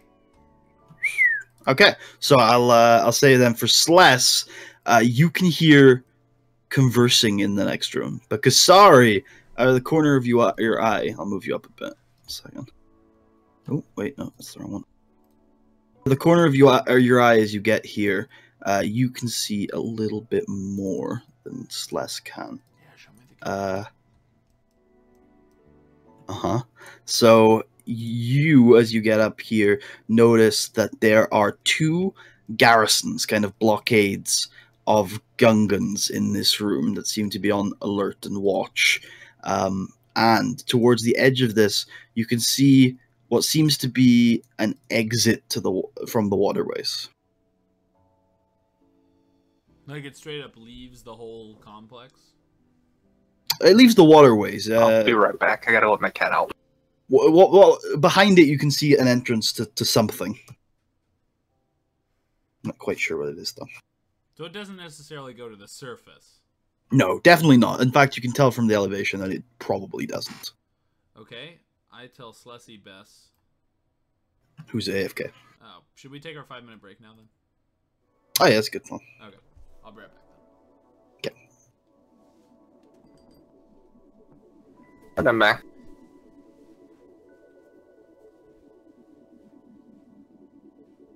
You guys here?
You guys here?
I'm back.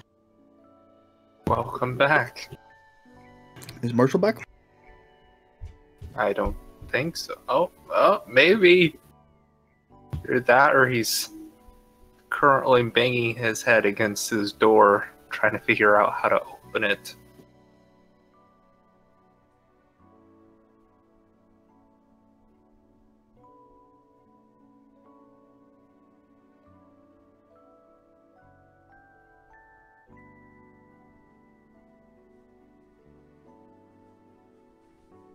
You guys really disappeared on me. You know that I was scared for my life. I'm back. Sorry, I think it was a little late. Literally took 2 seconds to walk out of my chair and open my door for my cat, and then suddenly everyone was gone. Oh no. I'm so sorry. That must have been disturbing for you. It was. Well, tell your cat it's all his fault. It's a her. No, it's a him now. That'll teach him a lesson. That's really awkward considering that my cat's name is Queen. Good. Rename him King. It'll teach her a double lesson. Oh no.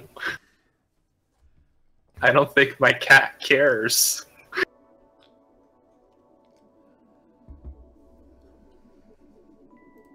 So, I tell Celeste, hey, there's guards on the right, but there might be a way further in on the left. There's also guards on the left. Oh. Do you not see those? No. You scroll up. Oh, I see them. Where was the way you said that, like, went out of the tunnels? Here. Over here. The only one you can see.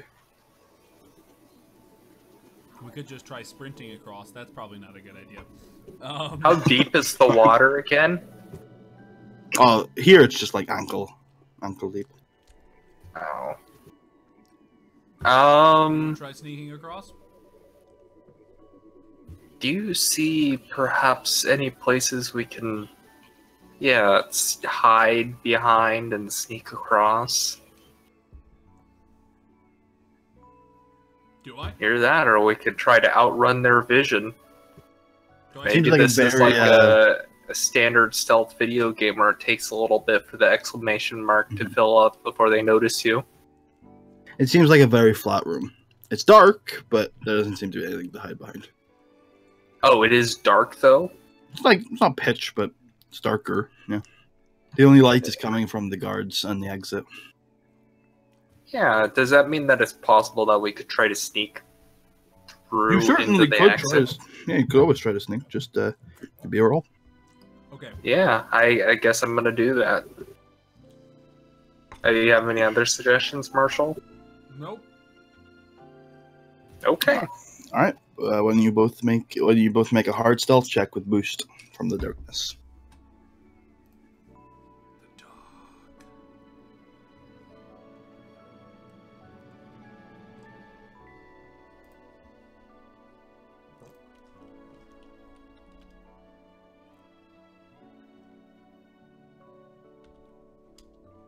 I succeed.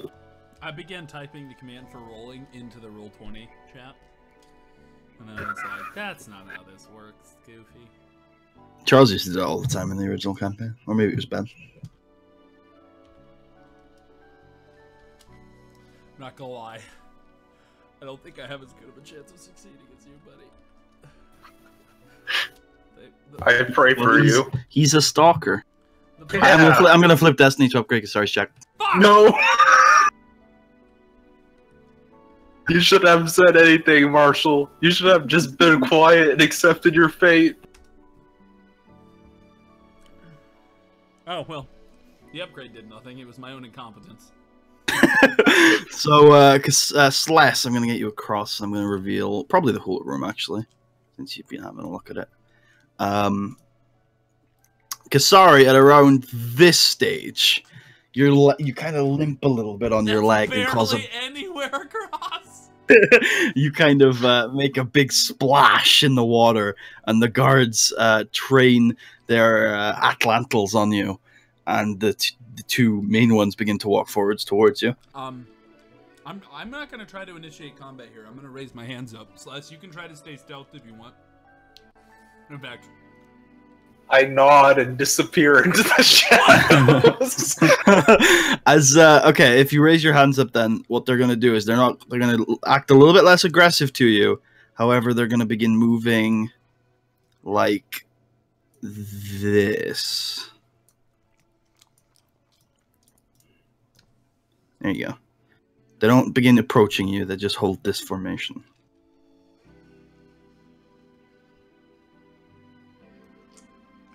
forever? I mean, yeah, they're kind of just waiting for you to make a move at this point. I say, do any of you speak basic? Your words seem lost on them as their agitation seems to grow. Why don't you point out your wound? Yeah, I point to my leg. Is my leg clearly messed up? Yeah, it's been bitten by a giant sea monster. There's some cuts. There's some deep gashes on there. I point back. We'll do some trades. I point back to the tunnel I came from, and I sort of act out. I use my arm. Have you ever done like a worm with your arm before? You know what I'm talking about? We kind of like yeah, I know what you mean. So I kind of do a worm with my arm, and I make the ends of my. It was like kind of like a worm, right? I forget what it looked like. What the fuck did it look like? Do we have a picture on the journal? I forget. No, but I can reveal his token. Here. Oh, there you go. He's back in this. He's back in this layer. Okay. So I just sort of take my arm and I take my fist and I sort of form claws, and I point back to where I came from, and then I move the claws in my hand that I sort of form into a very aggressive claw shape, and I position it over my clearly injured leg. So the one up here, do you see the ping? Mm-hmm. Yeah, he kind of makes a house shape with his fingers, points at the tunnel behind you, motions with his electropole to the tunnel behind you, and then motions two of the guys behind him, who come either side of you and seem to offer their hands as to help you walk. I take them. They begin walking you this way. What's happening? I think they're taking you out of the tunnels. They're escorting you out of the tunnels back to your home.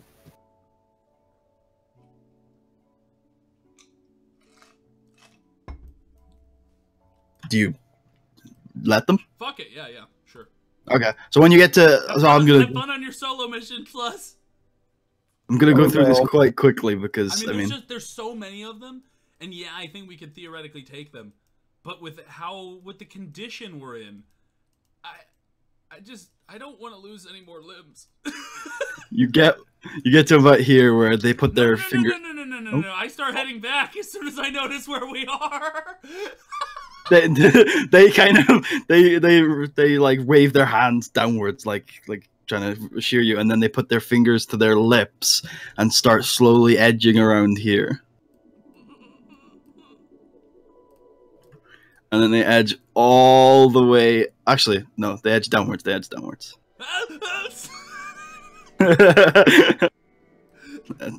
There's a point of you every time you trip and fall a little bit on the thing until you eventually all the way down. No, I'm just kidding. You eventually get all the way over here, where the elevation rises, and you can exit to the swamp.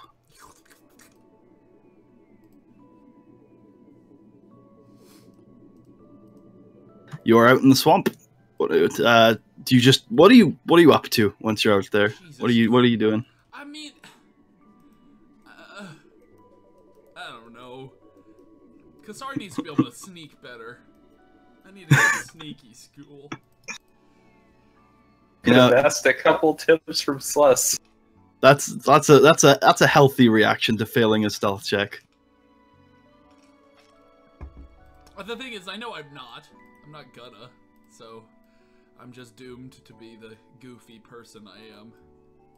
I trip and fall in the swamp, making noise, Aww. revealing my position to everyone, because that's who I am! No, I'm just kidding. Anyway. You, when you trip and fall in the I swamp, was joking! you hear a noise coming very close, and as you look up, you see hiding behind a tree and looking at you curiously is a silver-furred Wookiee. A Wookiee? Oh, Whoa, they never said a silverback Wookiee was on this planet. thank goodness Les isn't here for this. I go, run! The demon's inside! Do you actually? No. Okay. But I will if I hear Celeste coming. It's like I hear Celeste going, "Hey, Kasari! They're really nice! They gave me a bunch of blow and alcohol! I had a great time! Kasari, is that you?" And I'm like, "Run! You need to get out of here!" No, also for some reason Celeste sounds like a Jew from like New York and that. So yeah, I look at the Wookiee and I say, hello? Do you understand basic? You sense your words are lost on him. Ah, fuck. I just sort of wave. And I smile. He slowly and reticently waves back. I point at my wound. And I sort of make a questioning face towards him, as if like, "Hey, you want to help me with this?" He rubs his chin for a little bit and then ushers you towards him as he begins walking north. Okay, I start following him. Alright, we'll get back to that. I am now a part of the Wookiee tribe, Sless. The So, famous human back Wookiee. so Sless, as you get to the edge of this area, you realize that you now are in kind of a technological entrance to somewhere. If you look above you, you can see what seems to be a bubble of sorts, keeping the water at bay. But in order to enter the bubble, you're going to need to enter this doorway. The only thing on the doorway you can see are 4 kind of orb-shaped slots. And Kasari is carrying every single one of those orbs. Oops.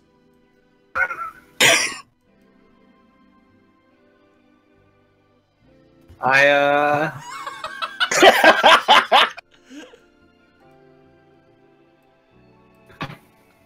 sigh for a second. This is too perfect. Is there any way to brute force the doorway? Okay, why don't you make a easy mechanics check to see what you think about that? If only you had a lightsaber. Am I right? God, they're good at opening doors. It's pretty much their main purpose. Oh, wow, nice. So whatever the you think it's definitely possible to brute force the door. You could skullduggery it, possibly. You could definitely get into the mechanics. You could definitely get into the computers, or you could even just break it open by various methods. It doesn't seem to be that safely guarded a door. However, Yep. You do notice that it is the seal point on whatever this bubble is, and the bubble is keeping the water above at bay. And you're not actually you. With that check, I'll say that you probably think the damage, even at this stage, would probably do a lot of structural damage to the bubble. And from your experience earlier today, one of these bubbles being destroyed isn't great for whatever is inside it. You know, honestly, I'm fine with if this bubble gets destroyed because I'm pretty sure it's the home village of these Gungans. Jesus Christ! You genocide to like countless people. Well, I will say that with that check, you definitely think that you could not only just brute force the door, but if you wanted to try and get into these systems, you might be able to disable the entire bubble from here. Although you sense it would probably be easier from somewhere inside the bubble. Jesus. Wait, is skullduggery counted as brute force in this case? Like that would cause problems? Just like using his lockpicking? Yeah. It'd be unsealing the mechanism. And computer, Well, I don't know if I necessarily want to like majorly destabilize it from here, but I am okay with long-term damage being caused from. Yeah, I misspoke. You can't use computers. There's no computer here. Okay, yeah. I was wondering because I was like, if there is computers. So what's the skullduggery check to open the door? It's quite a complex mechanism. I'll say daunting. It's gonna be quite hard. Whew. You can do it. Maybe I'll flip destiny. I believe in you.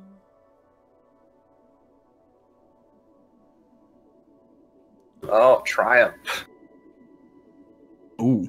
But also, Okay, so I'll say you can't get the door open. However, if you wanted to, you could cause serious damage to the bubble mechanism from here. I'll cause serious damage to the bubble mechanism. oh my god. You see up above as water begins to flood into this area, and as the bubble dissipates, you can see more into it. There are numerous structures, houses. There seems to be a lakeside community that has been built up by the Gunga Show tribe. By the way, wait. Have you ever considered that this one will kill the leader? He'll just like swim out. Oh, I'm hoping that the structural damage from their village will just completely destroy any attempts at fighting back against Well, the you can start to see many of the taller structures begin to fall over and crumble. How is this place that vulnerable? There's just one thing that if someone fucks with, they all die. You hear footsteps coming Okay. from in here. Gungan construction needs more fail-safes. Way more fail-safes. Can I try to sprint out? Sprint out? Yeah, sure. When you make a I'm guessing it's too late to sneak out. well, nobody seems to have detected you at the moment. Oh, well, is there anywhere I can hide over here and slip by? Yeah, sure. Like, it's quite an open little path to that doorway, so you could probably hide in a corner somewhere. Okay, yeah, sure, I'll try to do that. Alright, when you make a hard stealth check. No setback, no. Or if you have boost from talents, that's fine.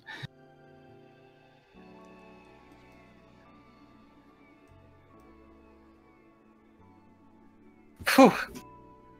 So you manage to hide in the corner, and you see as the group of guards from earlier that you recognize, they run, and the two main ones and two of the side ones pull out some yellow orbs from their pockets and put them in the door mechanism, and it opens, and they go sprinting in.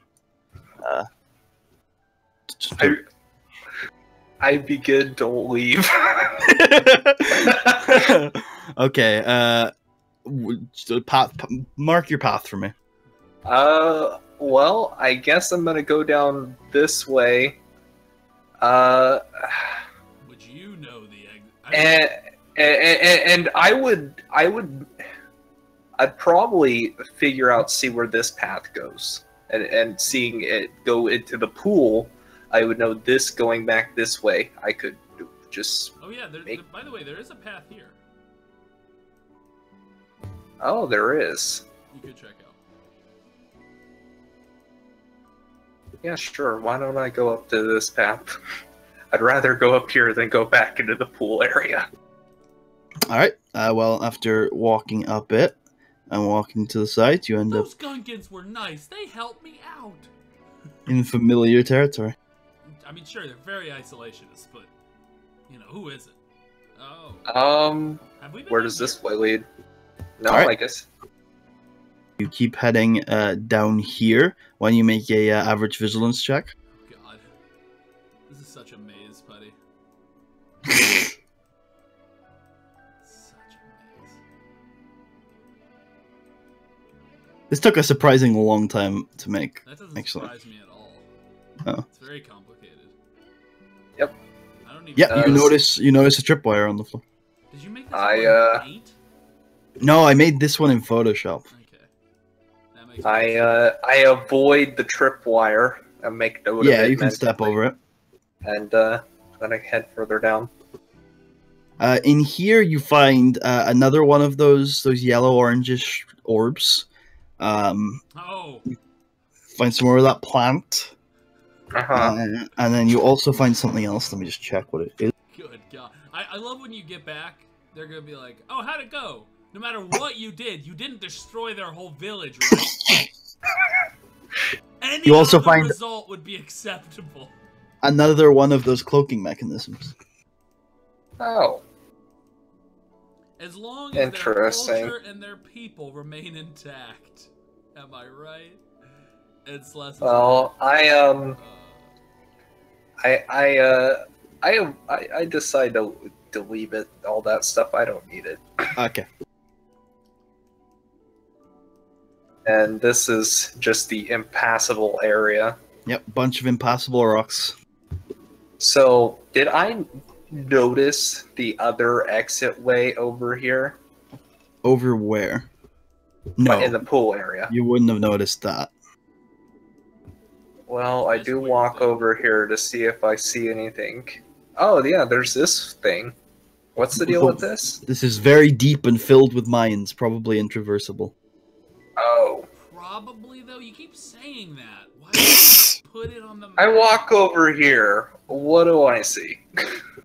You see a pit, a pool with a bunch of bones on the floor. You see some blood in the water that reminds you of yours. A chunk that probably came out of your stomach, laying somewhere nearby. Might want to grab I that. remember this entranceway, though. Yeah. Say again? That's where we came in. That's the other entranceway we Yeah. entered. We originally came in. Can I try to sneak through and into that area? Sure. How are you going to sneak through though? Just along the edges. Along the edges. Yeah, No, I will say that- across the bones. very quietly. If you're going up north or south towards the edge over here, there is just water. Like the cave stops. Like if you were to go down here, it's all cave. You can stay on land, but you need to do a tiny bit of swimming to get over to this entrance. Okay, well then I'll go that way because that means that more cave, It's more like cave to some walk nautical. along. Well, as you reach this point, you do notice that there is a turning down, and the elevation begins to go up. Then I'll go down that way. And you're out in the swamp. You're out in the swamp. Mm-hmm. I look around and I guess I begin to head back to the head back to the village. Okay. Let me. I'm now a member of the Wookiee tribe. So, Kasara, you're back in the Wookiee swamp. music. So, you are eventually led to a small hut out in the middle of the swamp. Oh man. Seems very crudely made.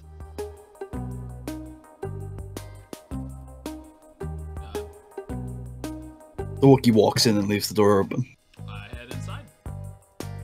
The Wookiee seems far too small for this hut. Like, it's quite a short one. It's probably like about 7 foot tall. And he's very crouched down when he's in it. But he has kind of a campfire, and he begins fashioning something out of some leaves he has laying around. I remain silent since we can't really communicate anyway.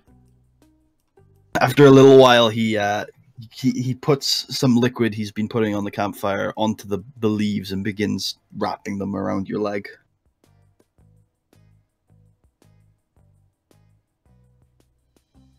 It stings a little bit when he first puts it on, but seems to give it support and structure. After he's done with that, I give his hand a squeeze to let him know, like, thank you. Like, and I smile so that he knows it's not like an aggressive squeeze. He makes a noise and retreats to the corner somewhat and watches you curiously. Sorry, I didn't mean to scare you. No, he doesn't. He didn't do it hastily, just slowly. He seems like that corner has like some bedding in it. Seems like he spends a lot of time there. Do I see anything interesting about the hut besides the fact that it's so small? Obviously there are there's some shelves with some spices and herbs and stuff. Some packed portions of meat seemingly stored aside on like wrapped in leaves, and you see kind of a crude spear-like weapon hung up above the bedding, and a shelf with some paper on it. Interesting. Do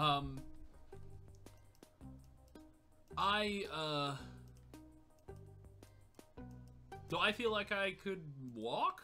Like I could walk all the way back to the village, or do I feel like I need to stay here for a night? You probably could walk all the way back to the village. You definitely think you can walk. Getting back to the village is a long, is quite the arduous journey. You're not looking forward to it, but you definitely think it's possible. Okay.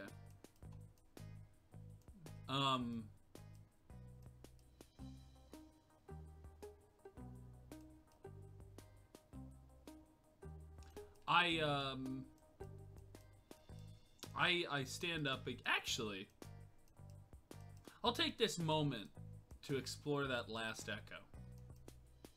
Okay, cool. So you walk through your twisted staircases of your mind and find yourself once again at a doorway that leads to a dark abyss. I open the door. Do you open it? Yeah. I cut it open! No, I open it. Just regularly. Inside is a dark room, and towards the edge of it, away from you, is a sitting, hunched figure that's looking away from you. What does the figure look like? Decrepit, hunched, old, small, shrunken. Yoda? Not that small. I walk in and I say, hello? The figure seems to react and slowly gets to its feet, but does not turn to you.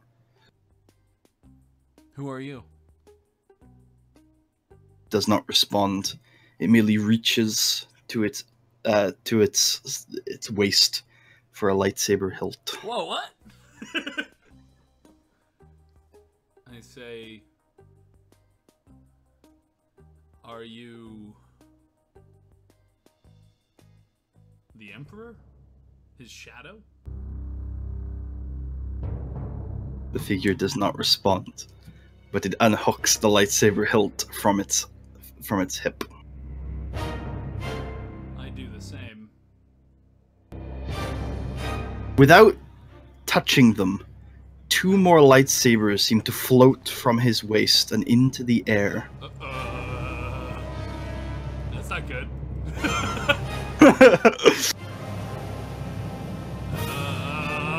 Has Kasari seen this technique before? I don't think so. No. Kasari's like, what the fuck?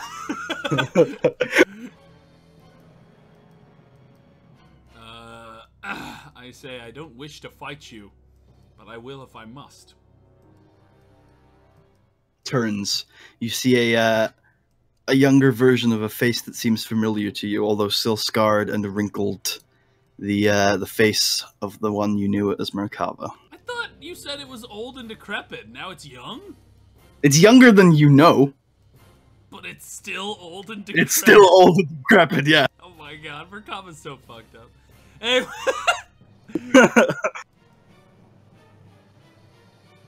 I say, oh, it's you. You don't seem to want to talk much. Seems, even though the smile came when you talked about fighting, the smile seems to have gone, and now the expression is steely. The eyes, I suppose. He has a mask on, the little, Keldor mask thing.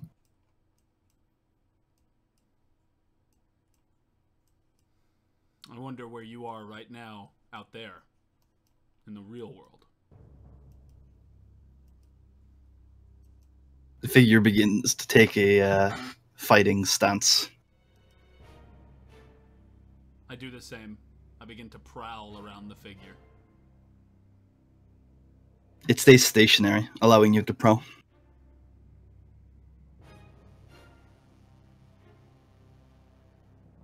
I slowly let my lightsaber drape to the floor as sparks fly. Roll initiative, you are prepared. You know what I mean? Like that cool thing that some... Yeah. I fucking love that shit when you just like destroy things for effect. Property damage, conflict. No, it's his property in my mind. It's my own property. I get to destroy it if I want. Okay. So, you Did you say cool initiative? Yeah. Yeah. Prepared. Yeah, you are. You are super prepared. Oh man, this music. Oh shit. By the way, so I think we're probably wrapped for you today, if I had to guess. So you're welcome to stay, but if you need to go somewhere, I think it wouldn't be too big a deal. I can chill. Cool. You don't want to miss the battle of a lifetime. By the way, Putty, do I happen to not be at 13 wounds inside my mind cage? Yeah, inside your mind cage, you're at 0 and 0 strain. Thank you. Okay. Do I have my crits, though, or what's going on with my crits? Yeah, I mean, we're not going to be critting inside the mind cage, so don't worry about that too much. Do I have also, I'll say... Is my hand still there? Yeah, you can make yourself into whatever you want, pretty much. So your hand's I still turned into there. a dragon! No. Your leg is fine. I turned into a dragon! Also, I will say any damage you're going to be taking here is going to be taken as strain. As strain. Yeah, because it's my mind. That makes sense. Okay. The figure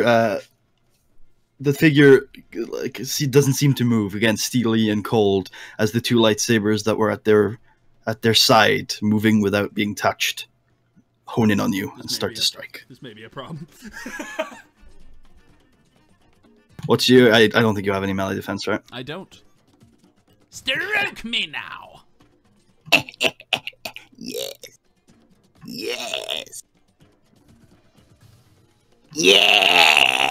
Oh god. You sound like a frog, man. I'm Jiraiya Sensei. Oh yeah. God, all these Naruto references must just be going right over Do's head. What? No. Oh, you watch Naruto? Yeah. Oh, okay, I didn't know. I finished the original series a long time ago. Not Shippuden?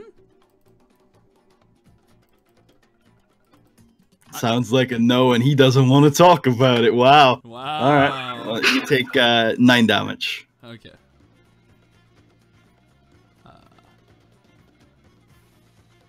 But as strain.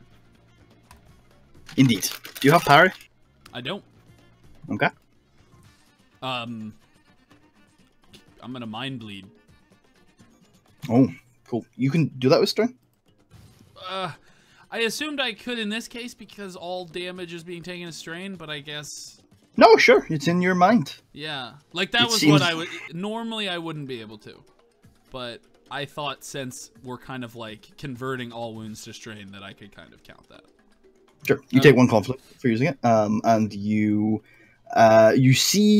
sense the damage having been done to the figure, although he still seems steely and moving. Actually, can I take what I just did back? I just realized there's a big problem with my strategy here. And that is... Sure. Alright. I need to take strain to do mind bleed, and usually it's fine, because I'm taking wounds as damage. But that just doubles my strength. Just gives him a free hit on me. He's basically mind bleeding me. No, I'm not gonna do that. Okay, yeah, I just I don't fuck with that shit. I just yeah, I guess it's my turn. Okay.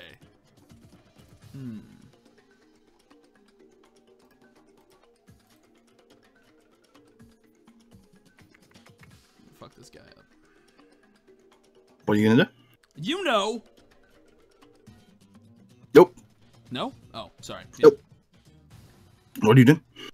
I am going to maneuver myself past the lightsabers directly for the figure in the center. Okay, in order to do that, and this isn't an action, this will be your maneuver, but you will have to make a hard lightsaber check to see if you can power off the oncoming lightsabers and get into engaged.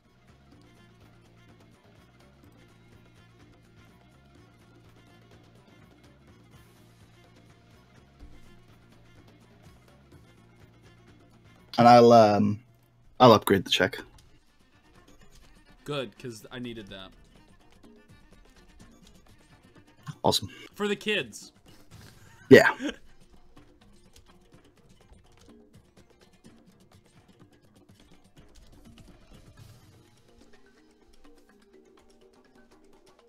All right, you not only successfully get into engaged with him, but you parry the lightsabers back so much that one of them actually falls to the floor, disabled, and the other one is so far away that it's going to take a while to even get back in the fray.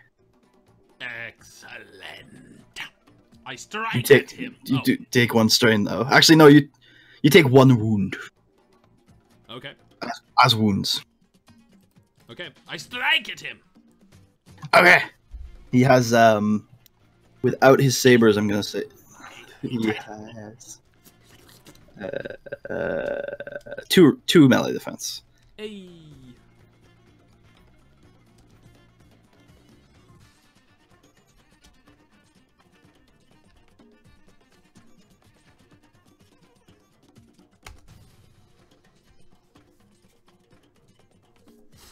Okay. That will deal 7 million damage. It will deal 6 damage. Wait, no, 8. It will deal 8 wounds, and I will activate the critical. Well, I'm gonna say we can't crit in your mind. Oh, you said we Actually, can't crit in my mind. Yeah, that's fair. Yeah. Yeah, okay, that's fair. I think then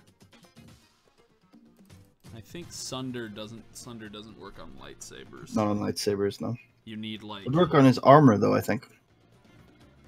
It does? I think so. I might be wrong.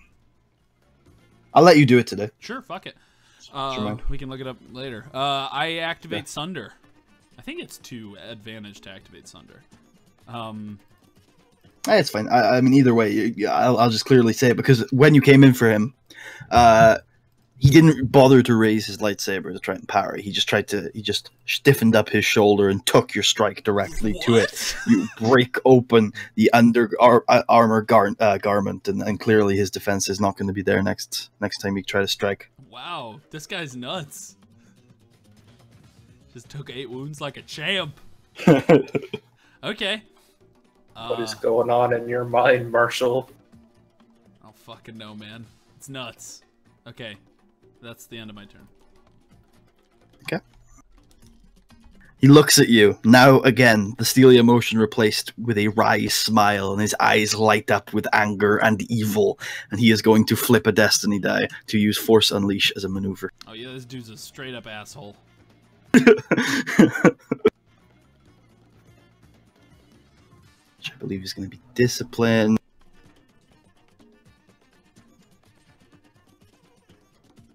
Do you have any range defense? Nope. And then his force rating.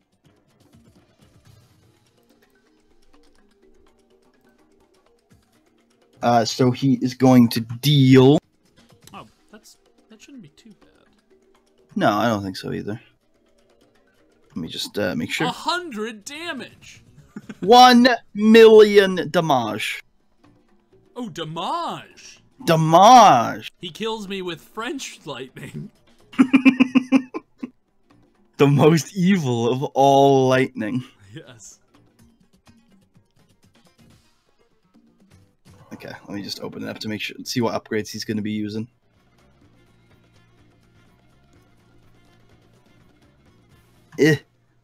Probably should have had this tree up.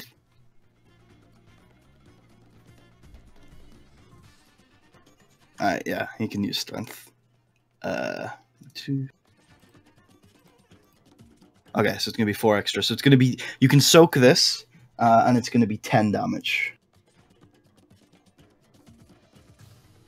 10 damage, you say? Yes. Okay, so what happens as you see his eyes light up is he moves his non-lightsaber hand, the one that you basically just like cut into the shoulder of, and out of it comes not force energy necessarily, not lightning, but a stream of dark fire.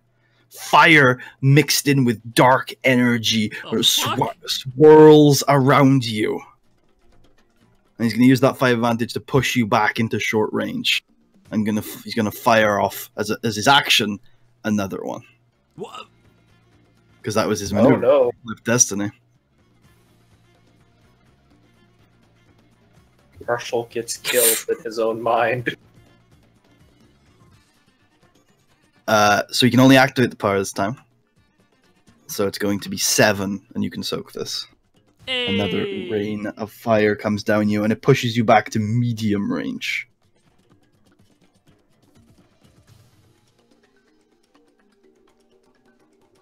I'm also going to say, actually, with that triumph and with the 2 hits, as the fire engulfs you, you absorb a little bit of the dark side energy, taking 1 conflict.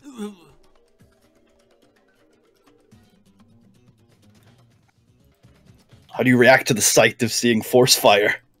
I shit myself. This is ridiculous. I'm not even sure if it's more effective than lightning, but it's badass. God, I gotta fight Fireman. Oh, he's Zuko. Shit.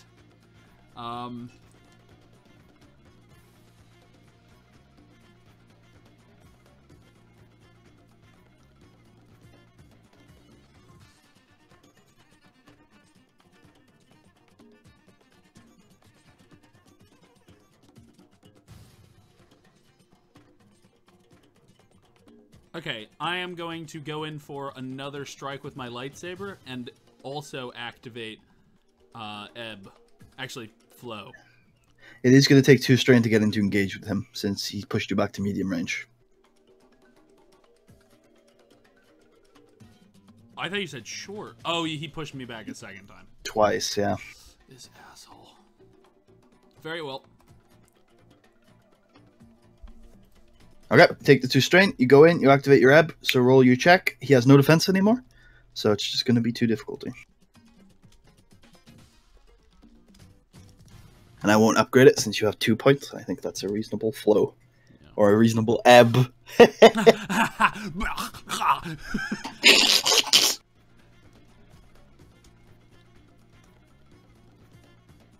Just vomit everywhere. One.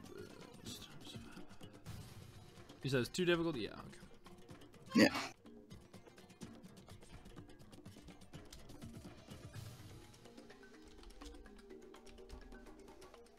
Die. Ooh. Okay. I use the 4 light side points to heal 4 strain. Okay. And how much damage you do? I'm doing 9 wounds. I'm also going to use the advantage to heal an additional 3 strain. Excellent. So you go in with a nasty swing at him. He does have his lightsaber ready, but he's unable to keep off your force-inspired strike, and you definitely do a solid amount of damage to him. His turn. Yo, this motherfucker shoot fire at me again? Incensed, he is going to shoot fire at you. I just love that. Oh! Uh-oh. So he activates it. He's going to deal 7. You can soak. And he engulfs you in a typhoon of flames, darkness and flames mixed together as he reaches into the typhoon and grabs you by the neck, choking you in the fire as the flames kind of engulf and come around you before throwing you to the floor. I'm gonna say you take 2 conflict. Ooh. I kind of have a cool idea. You're at short range. What I'm gonna do next.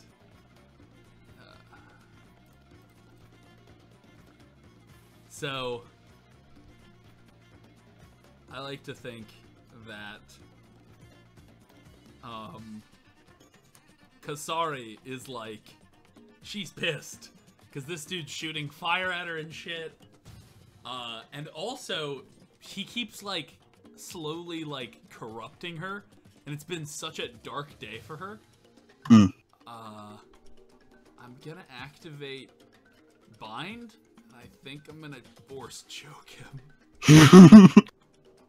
All right, roll your bind check. I'm gonna. This is an enemy. This is like a pretty high level adversary, so I'm gonna make it opposed. Aw. Well, maybe Don't I don't worry. want to then. What do you mean? His discipline's super high. I'll fail. You're right. It's in your mind. He doesn't have the. He's a figment of your imagination. He can't oppose it. Oh, okay. I mean, I understand, but I don't want to do it then. If this was the real version of this particular entity, then I would make it opposed. Okay. Good to know. I gotta increase my discipline and also sabotage his.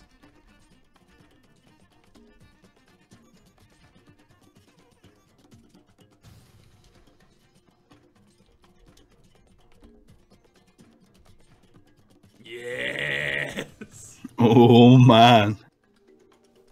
Holy shit. Holy shit, that's a lot of potential wounds if you use it all. Yes! Wait, let me check to make sure. Yeah. It's 1 the wound target per was on point the spent on the check. Oh shit! Ignoring soak. So I would ignore. So it ignores. It's just straight wounds. Yeah, of course, because it's choking him to death. Wow, this does a lot of damage. Yeah, no, bind is really powerful for sure. I mean, if I'm willing to take a fuck ton of conflict, it is. Like, I mean, it's powerful regardless. But it. I mean, you only need to use 1 to generate the wounds, right? So you could do 5 wounds with just 1 of those points. Oh no, but that's cheating. but you could do 10 with all of them. That's cheating, buddy. But you need to find ways to actually use the points, though. You can't just use them on nothing. You need Oh. to use them on upgrades and stuff. So you use 1 to activate the power, Yeah. Okay, so 1. and then you need to 1 to here, spend it on I'll upgrades. keep track of this here. So 1 to activate the power. 1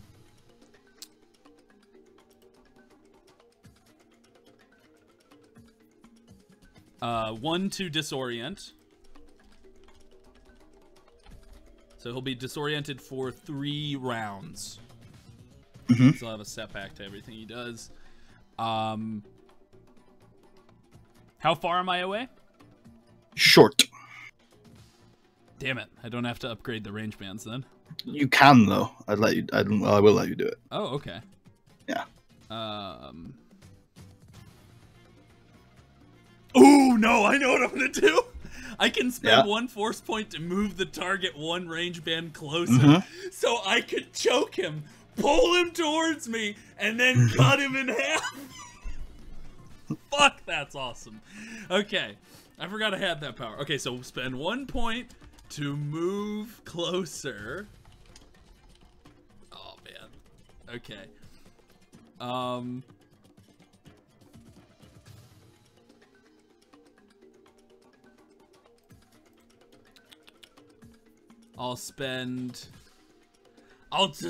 fucking put a ton into increasing the range. So Are you using all 10 points? well, how far I can't like do infinite range, can I? Yeah, because like extreme is potentially extreme 4 or extreme 5 range bands, depending on. Actually, you know what happens? Once you reach extreme, you then go to the planetary, The planetary scale. Yeah, and then for like battle meditation planetary. Yeah. And then you go to galactic. Or not galactic, space, because there's technically 3. Anyway, it's weird. So, yeah. So potentially, the feeling of this force choke could reach out to all the way to, I don't know, sci-fi. Sci-fi. Oh shit! Yes! Yeah! Oh shit! Are you saying he's gonna feel like something's choking him? Maybe a little bit. Oh. Actually, alright, so shit. It says spend 2 force points to affect 1 additional target within range. He's in range. Oh. Okay, so I'll spend. So wait, I have 10 total. So I'll spend 5 on extending range. Yep. And 2 on magnitude. So you're spending the 10 total. I'm spending the 10 total, and I'm flipping destiny. Yeah, so you take 6 strain and 6 conflict. Oh yeah. So you find yourself reaching out for his energy to bind him, to stop his horrible fire and his horrible chokes. But in your passion, you realize that you have the power to choke him back, and so you reach with the force around his neck and pull him closer and closer as he begins to fade. He drops the lightsabers, he panics, he's worried, he's not used to this kind of physicality, and in this realm he is weak. And as he fades away, you have one more slash at your lightsaber as the entity fades into nothingness and the room becomes light once more. You can recover strain, but it'll all be reset when you wake up anyway. Hey.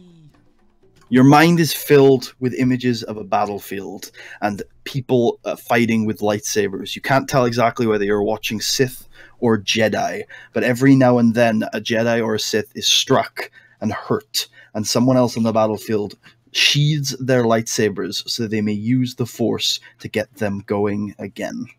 And you return yourself to the abysses of your mind, where the room is light, and despite the darkness you have taken within yourself today, at least the cavities of these halls seem to no longer ebb the darkness. Hey. You wake up and you feel a strange lump in your pocket. Oh god, it's the Philosopher's Stone! I don't know why, that just reminded me of Harry Potter. I reach in. You find a crystal. Is the Wookiee just like freaked out? I mean, he's sleeping. Oh, what a nice guy. Yeah. Okay. So you find a crystal very similar, in fact, pretty much identical to the one you pulled out of the fountain. However, it's no longer glowing red inside or emanating a dark side energy. And here it is. Spirit focus, heal harm. A crystal that mysteriously appeared in your pocket oh man, this is prepared. After exploring the dark echoes left in your mind, it seems to hold the knowledge of ancient techniques known by Sith Emperor Vitiate, although they do not seem to be born of the dark side, and the techniques brought you back from the brink of death. If held, can flip destiny to use the heal harm force power with all upgrades activated, even if you have not purchased the power at all. This effect can only be used once per session. Passive, -5 XP discount to purchase the heal harm basic ability, as well as the mastery upgrade. Wow. This is so cool. Holy fuck, I'm a magician. It is the Philosopher's Stone. As Kasari wanders back to the main Naboo village with this new power. Before I do, well, he's asleep. Is there any paper that I could draw a friendly picture to leave him to let him know I left? He has a bunch of paper on the shelf, and some of it is empty. Okay, I draw a picture of me walking away smiling, and a picture of him, and I draw a smiley. I don't know. I just try to communicate to him that I left, but I was thanking him. Make an easy knowledge education check. Okay.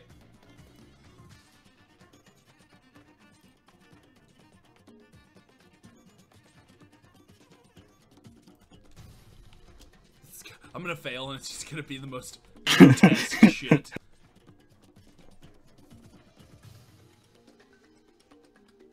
So I succeeded with one threat. One threat, yeah. So you draw a pretty nice picture. Yeah, you think it's quite good. I think it communicates is what I'm mostly worried about. Like it That you definitely think you've done. Okay, and then God, he's pretty much out in the boonies here, so I doubt he'll care about this. But let's see.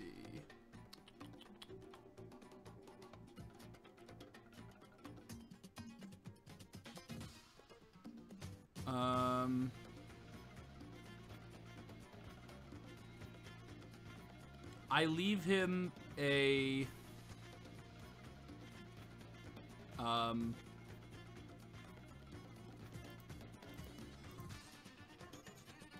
I leave him the yellow orbs as payment. Okay, cool. You leave them the yellow orbs, and do you begin walking back to the village? Yep.